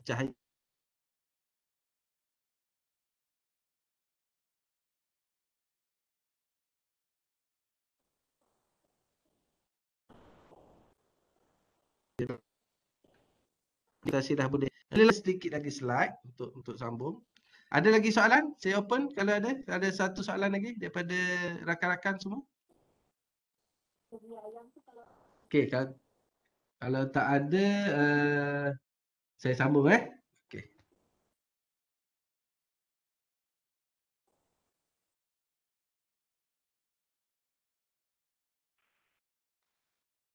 Okey. Boleh nampak Okey. Next project ni adalah salah satu lagi projek yang saya buat dengan Hadi Chias Group. Okey, ni case study kita di Cameron Highlands, Malaysia. Okey, isu utama memanglah saya tak pastilah orang bidang pertanian agro fahamlah isu adalah kutu trik. Ni trik betul ke tak saya ambil ni saya tak tahulah. Ini yang sebut kita panggil kutu trik jelah. Okey, ini yang kita nampak. Dia jadi produk-produk pokok akan menjadi inilah daun dia. Jadi pokok cili ni terbantut. Dia sepatutnya naik sampai 10 meter. Dia hanya berapa meter je. Dah jadi kuning macam ni. Kalau you all tengok ni. Dah jadi ni masalah dia. Okey. Yang bagusnya bila saya buat ni. Saya terpaksa belajarlah subject matter expert. Kena tahu pasal kutu trik. Waktu bila dia menyerang. Macam mana. Jadi kena subject matter tu, expert tu saya nak kena tahu juga. Sambil-sambil tu kita melawat lah dia punya kebun kan. Tengok cantik ni. Kenapa cantik sangat saya tanya ni? Dr. Mus, kita terpaksa pakai chemical banyak lah. Sebab nak elakkan ni, kalau tidak, kita tak dapat hasil yang bagus. Kalau tak pakai chemical. Jadi hasilnya chemical banyak lah. Saya daripada Cameron Highlands. Okey. Ni, nampak? Kutu trik ni berada di dalam jejari daun ni. Dia berada di dalam ni.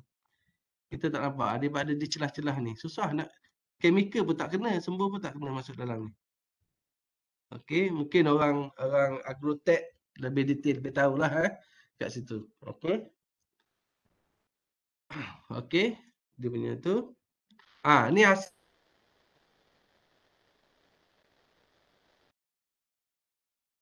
Kuning. Buah jadi ketok. Kita kena bagi ketok. Okey. Kat kat situ. Inilah dia tak besar. CD ni. Ni dia ekspor ke luar negara. Ya, CD ni. Okey, ni timun Jepun lah kita panggil kan. Timun Jepun. Okey. Okey, ni chemical dia pakai. Macam-macam lah kalau tengok. Macam-macam chemical. Kita pergi, saya pergi site tengok. Okey, then saya modify. Oleh saya buat mosquito, saya buat nyamuk. Kita cuba some modification lah. Mist away, misting system offers smarter features. Okey, misting ni adalah dia punya teknologi ni. Cara dia sembuh ni. Ni dia punya teknologi. Okey, this project adalah kerjasama UMT, saya, Hericia, IPPM, One Team Network yang cakap nyamuk ni. Sebab tu saya kata dengan satu network, One Team Network ni dia perkenalkan saya pula dengan Hericia. Dia perkenalkan saya pula dengan Sumitomo Chemical.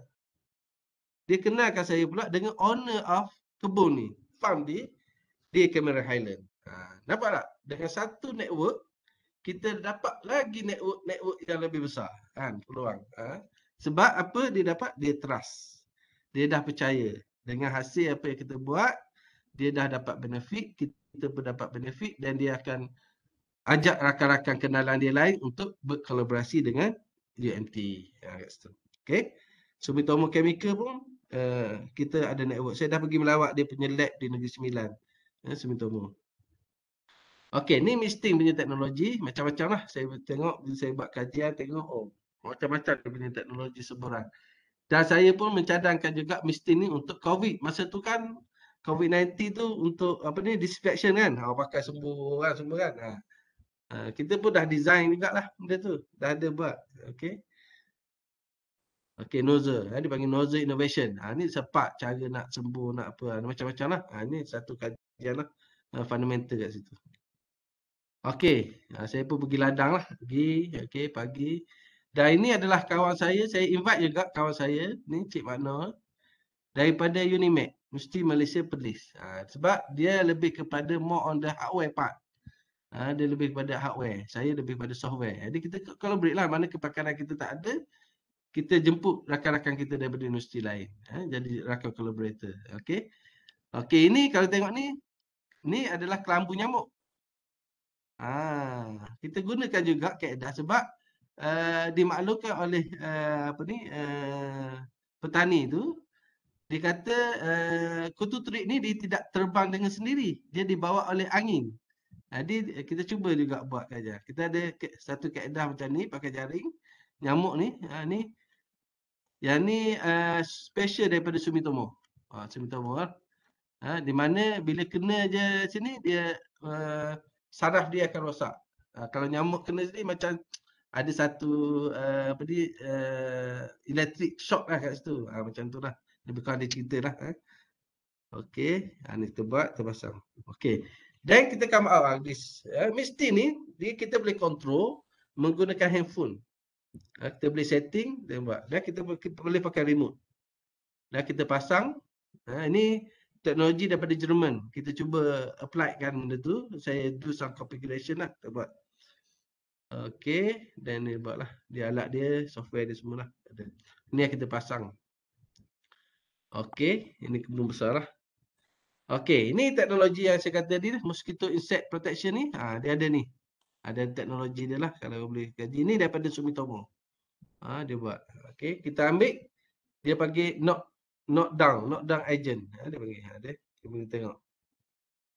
Okey, kat situ kena dia ganggu saraf dia, tak boleh bergerak, akan lama akan matilah. Okey, daripada sini saya come out dengan satu software Pest Control Management Apps. Yang tadi kita boleh control bila waktu dia nak sembuh, dia buat apa. Dan saya lisenkan kepada Hericia IPPM Management. Dia yang dapat kontrak kat situ lah dan dia menggunakan. Jadi saya dah lesen kat dia. Okey, sekarang ni selepas saya buat untuk itu, Hericia dah bagi lagi funding yang kedua untuk kira lalat. Projek lalat pula. Saya buat. Ni sekarang tengah ongoing yang diketuai oleh Dr. Ili Amalina lah. Saya bagi kepada Dr. Ili. Saya dah jadi mentor kepada Dr. Ili. Okey, Dr. Ili, you lead this project. Kita buat dengan Hericia. Kita jalan sama. Okay. Jadi mentoring dah berjalan dekat situ. Okey, tak payah take file lah, lama sangat. Okey, next project yang tengah saya proposekan ni adalah BOM. BOM ni bukan apa? Break on mobile. Ni nampak? Kalau you all nampak kat sini, saya dah spell out dah saya punya ROI, letter of intent, dengan Upaya Vista ni adalah to license of IP to Upaya Vista Sedang Berhad with licensing fee 20,000. Saya dah masuk dalam ni. Nampak tak? Kita spell out direct tu kat situ. Kita buat development, kita buat X, prototype dan kita license kat dia dengan 20,000. Dia dah agree. Dan tu. Okey, dia akan buat roti dan konsep roti dia orang order dan dia ada multiple, dia punya inovasi. Roti sama je, satu jenis roti. Dia punya inti dia berbeza. Dia boleh masuk. Dan dia ada konsep dia macam kita jual ayam goreng lah. Tapi kita buat apps. Dia order pakai apps. Okey, ini yang sebab saya menggunakan konsep yang sama tadi, multiple flip dynamic algorithm yang saya develop tadi. Saya tukar je kategori. Nampak? Kategori, saya tambah. Kategori apa? Hot item, promosi kan kat situ. Dan jenis, kita nampak grade dia punya tu roti, banyak. Saya ubah je. Saya pakai algorithm yang sama yang saya buat tadi. Yang untuk AADK tu, saya modify balik untuk roti. Sekarang ni kalau tourism nak, saya boleh modify untuk tourism. Dan malam ni saya akan present konsep yang sama untuk plan strategi. Macam mana kita nak kategorikan dia punya trust, dia punya program, dia punya inisiatif, dia punya aktiviti. Sama je saya pakai back engine yang sama. Tukar dia punya apps dia kat mana nak kita nak buat dia punya interfacing. Tapi engine yang belakangnya adalah pakai multiple flip algorithm. Okey, kalau tengok kat sini, ini kita dah cuba rangkakan dia punya design untuk apps tersebut. Okey, delivery ataupun self pick up. Okey, ni contohlah outlet kat mana kita tengah. Ni contoh dia boleh pilih. Ni saya kata kategori tadi. Kita sub kategori, dia dah nampak sini. Ni. Okey. Ini kategori. Cara kita susun je lah. Okey, bila dia klik kategori ni, dia akan keluar ni maklumat tadi kan. Ikon-ikon dia masuk dah. Maklumat, okey, dia pun add to the chart. Okey, dia masuk kat situ. Okey, ni contohlah.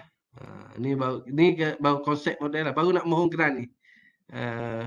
Baru submit lah. Okey, ni kita punya bayangan interface yang akan kita develop. Okey, itu yang incoming dengan yang akan dapat. Okey, ini yang kita dah buat yang saya cerita pasal J33 ni, Jackfruit ni. Ini yang saya buat dengan Dr. Fisa lah. Saya pun part of the team juga masuk sekali untuk do some project collaboration dengan satu company lah. Okey, saya pun dah pergi melawat dia punya kebun di Cenih. Dia punya ladang ni di Cenih. Dia ada 250 ekar. Sangat besar. Sini kita duduk di menara dia. Menara tinjau dia. Tu kalau tengok tengok belakang tu adalah dia punya tu lah. Ini adalah hasil dia. Saya pergi melawat itu ke sana. Okey, ni sebelum MCO. Awal 2020 ke selepas MCO sekejap tu. Saya tak ingat. Kita pergi melawat. Okey, saya tanya dia daripada mana dia jumpa dia kontak saya ni.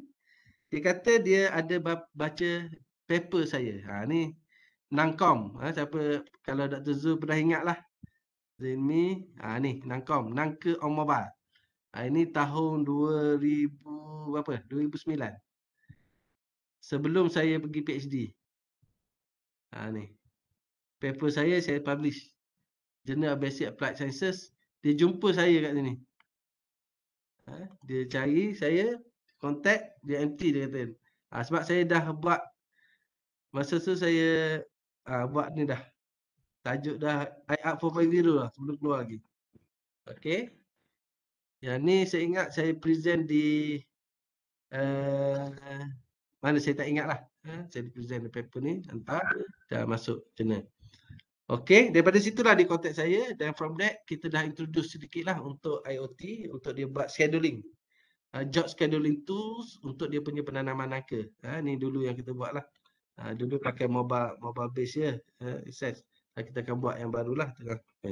Dan daripada situ kita buat yang lain lah, banyak benda yang kita boleh expand lagi kat situ based on dia punya collaboration. Okey, ni yang saya akan start dengan ni, tengah buat proposal untuk start 2022-2024 dengan One T Network, UniKL, UPM, INU dan juga KKM, Kementerian Kesihatan Malaysia, dan kerjasama dengan Kerajaan Negeri Selangor. Ni yang kita buat lah. Okey, saya rasa itu saja untuk saya. Dan last lah, kalau ada apa-apa soalan yang terakhir saya buka. Kita ada masa lebih kurang dalam 20 minit lagi.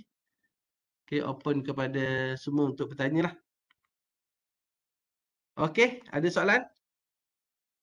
Itulah sedikit yang saya cerita, konsep yang saya buat dan sedikit pengalaman yang saya lalui lah. Sebenarnya kadang-kadang kita publish paper kita tu dah lama. Tapi sekarang barulah orang perlu dan orang akan mencari kita. Mungkin itu yang ada lah. Dan saya minggu lepas dikontak oleh SUK Kerajaan Negeri Kelantan. Dia terbaca saya punya satu application yang saya bangunkan pada tahun 2010. Dulu saya tak ingat dah lama dah saya buat, sudah saya buat dulu. Siapa ni adalah sistem aduan dan pengurusan adun. Dia nak sistem tu. Ada lagi tak? Saya kata user manual ada, tapi sistem tu dah obsolete. Jadi kalau dia nak, saya boleh buat POC yang baru. Dan dia kata dia bersetuju, saya tengah buat POC yang baru lah. Saya minta setuju saya buat POC yang baru, proof of concept. Dan akan present kepada SUK Kerajaan Negeri Kelantan lah, insyaAllah. Okey, ada soalan? Kita ada masa sikit lagi ni. Boleh open lah kepada semua nak bertanya. Okey.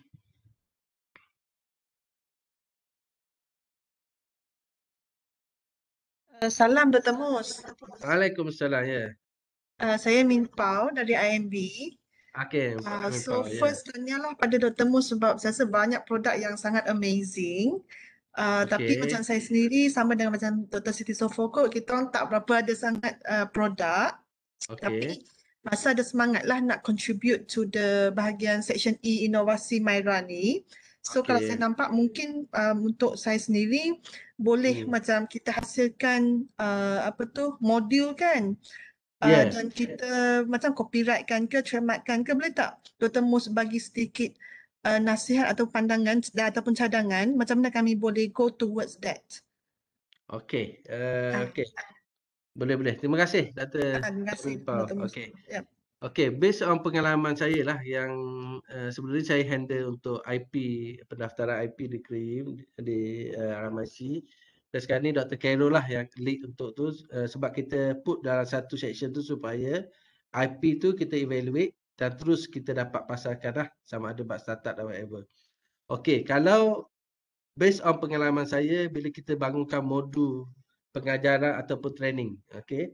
Sekarang ni saya ada satu projek dengan UMK lah, Universiti Malaysia Kelantan, di mana dia invite saya sebagai salah satu partner dia untuk develop, kita panggil dia macam online learning lah, tapi dia lebih kepada certification.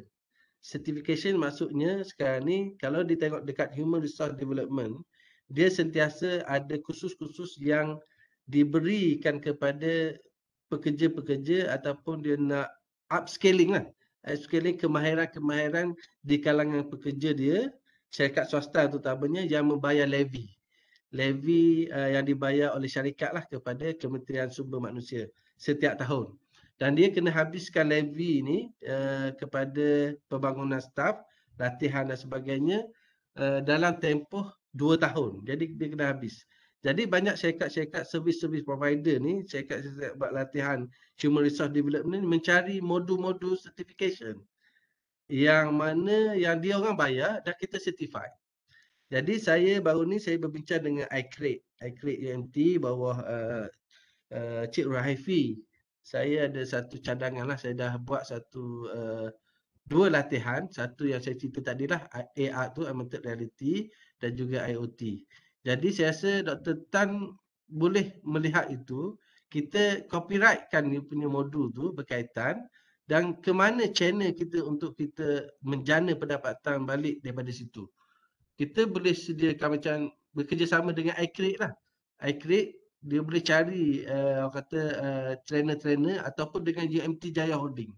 UMTJ. Sekarang ni UMTJ melantik saya salah seorang trainer untuk IoT upscaling di bawah MPC, Malaysian Productivity Center, Malaysian Productivity Council, di mana dia menyediakan yuran yang dibiayai oleh MPC sebanyak RM1,800 seorang trainee. Saya trainer, dia kena UMTJ kena cari orang nak menyertai kursus tersebut menggunakan kita punya modul. Modul latihan yang kita buat tu. Tapi kena kerjasama lah. Kena sama dengan sama ada institut latihan ke, dengan kolej bertauliah MLWK ke, mana-mana di luar pada situ. Macam Dr. Tamipau, bidang apa yang Dr. Tami fokus kepada apa? Bidang saya ekologi molekul, tapi macam IMB kami ada program bioinfo. So macam kami sedang nak buat bengkel lah, bengkel latihan on this bioinformatic punya tools. Tapi kami itulah nak rasa nak menyumbang jugalah kepada inovasi Myra ni kan, UMT. So, macam tadi kan Dr. Mus cadang, betul lah kami akan buat modul. Kami mungkin juga akan buat bengkel lah dan cari peserta. So kalau macam kami tak, kalau tak collaborate dengan iCreate ke ataupun UMT Jaya ke, okey tak buat sendiri macam tu? Boleh juga, tak ada masalah. Sebab kita dah ada perkeliling yang dikeluarkan oleh pejabat bendahari, yang mana penjanaan pendapatan tu boleh dijalankan oleh PTJ, tak ada isu kan. Jadi pertama sekali saya nampak modul yang ada tu kita hantar dulu permohonan untuk copyright. Itu yang pertama. Dah ada copyright. Isi borang hantar ke KRIM lah Isi borang hantar ke KRIM based on modul-modul yang ada, hantar ke KRIM. Dah dapat IP copyright tersebut. Selepas tu kita buat kursus tersebut, masukkan modul tu sebagai salah satu yuran kepada peserta. Jadi soalannya modul tersebut kita jual kepada peserta lah. Itu dah dikira commercialization modul. Dalam yuran penyertaan tu bayaran untuk penyediaan modul latihan yang kita dah ada IP tu. Itu dah dikira dah komersial. Alright. Tapi kita yuran kita 200, bayar buku RM50. RM50 kalilah 20 orang, kita dah dapat berapa dah? 2,000. Itu contohnya begitulah. Boleh. Okey, so maksudnya paling minimum tu kalau dah copyright boleh kira ke ada IPR. And then kalau kita ada pendapatan masuk pula ke commercialization tapi kena accumulate sampai 20,000 kan baru boleh kira tu. Yes, betul. Betul. Okey, nampak. Alright. Itu boleh. Okey, contoh yang saya buat saya tunjuk sedikit yang saya buat dengan nak start hari Jumaat ni lah. Okey, saya tunjuk contoh macam mana saya kerjasama dengan iCreate. Kertas cadangan. Okey, saya buat.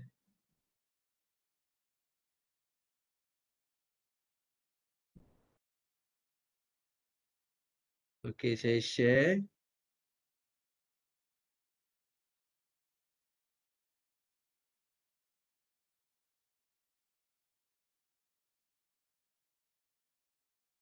Okey, boleh nampak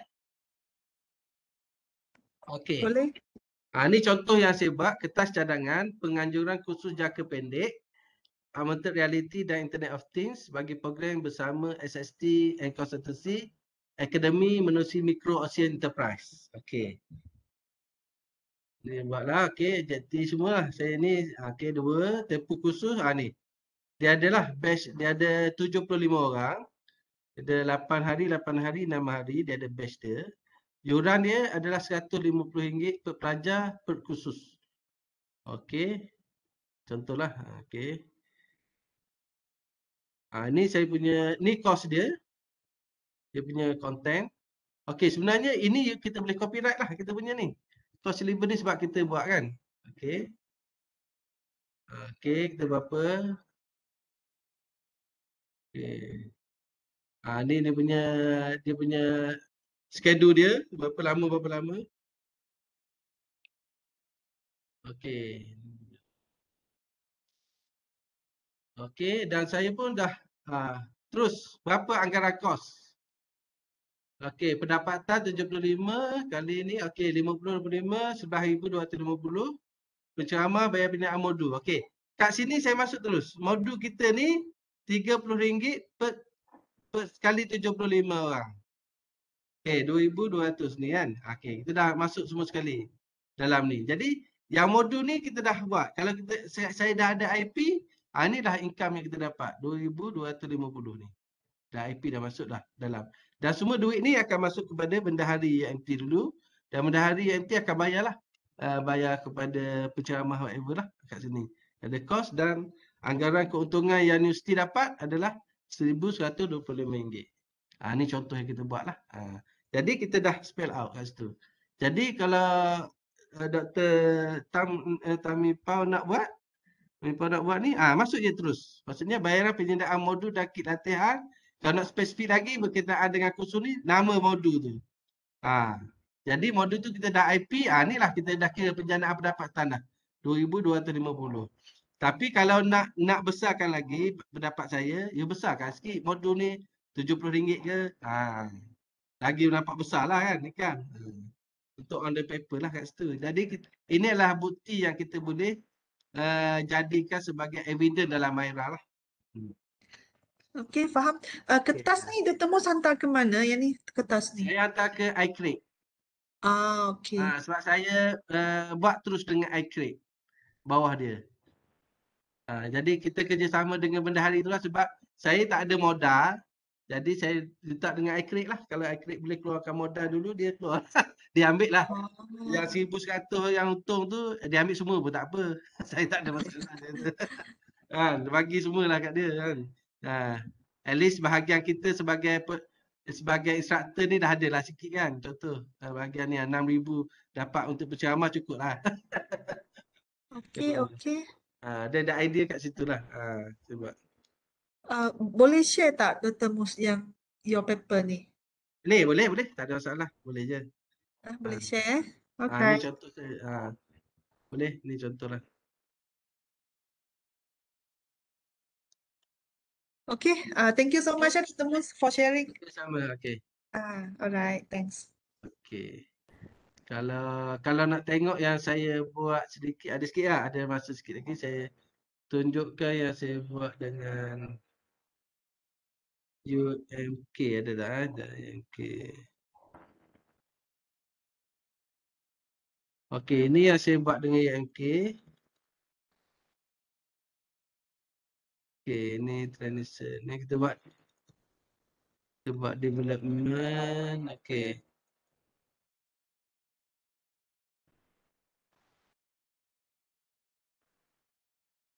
Okay, ini yang contoh yang saya tunjuk tadi ya.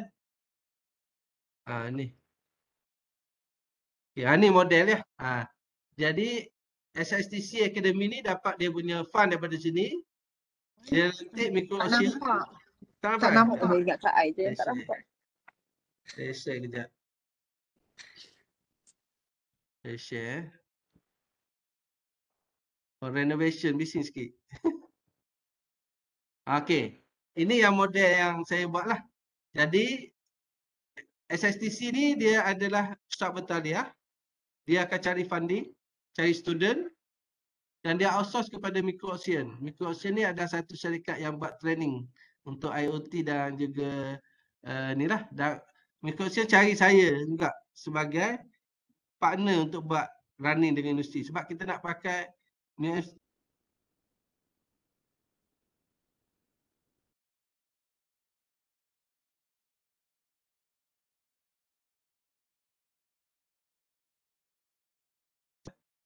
okay. Ni yang kita buat. Okay. Saya juga dilantik sebagai SSTC Academy Advisory Board. Dah lama dah ni, dah 2015 dulu. Okey, itu yang saya boleh tunjuklah kat sini.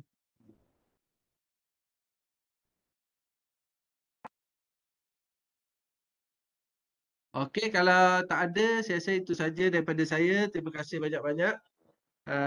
Dan insya-Allah kalau ada apa-apa lagi mungkin Pak Pibia boleh anjurkan program-program lain pula yang spesifik kepada networking ataupun engagement lah. Mungkin saya nak share juga nanti kalau ada berkaitan dengan macam mana nak engage dengan industri.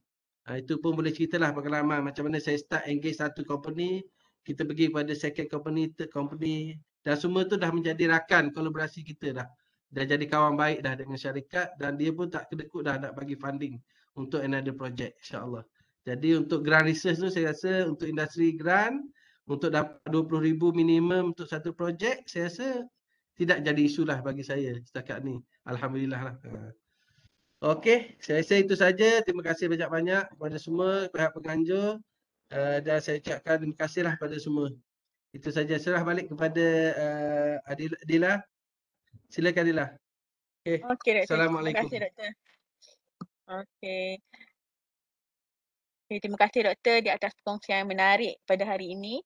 Terima kasih diucapkan kepada peserta yang menyertai latihan daripada awal hingga ke akhir. PPABI dengan ini memohon maaf jika ada kekurangan di pihak kami.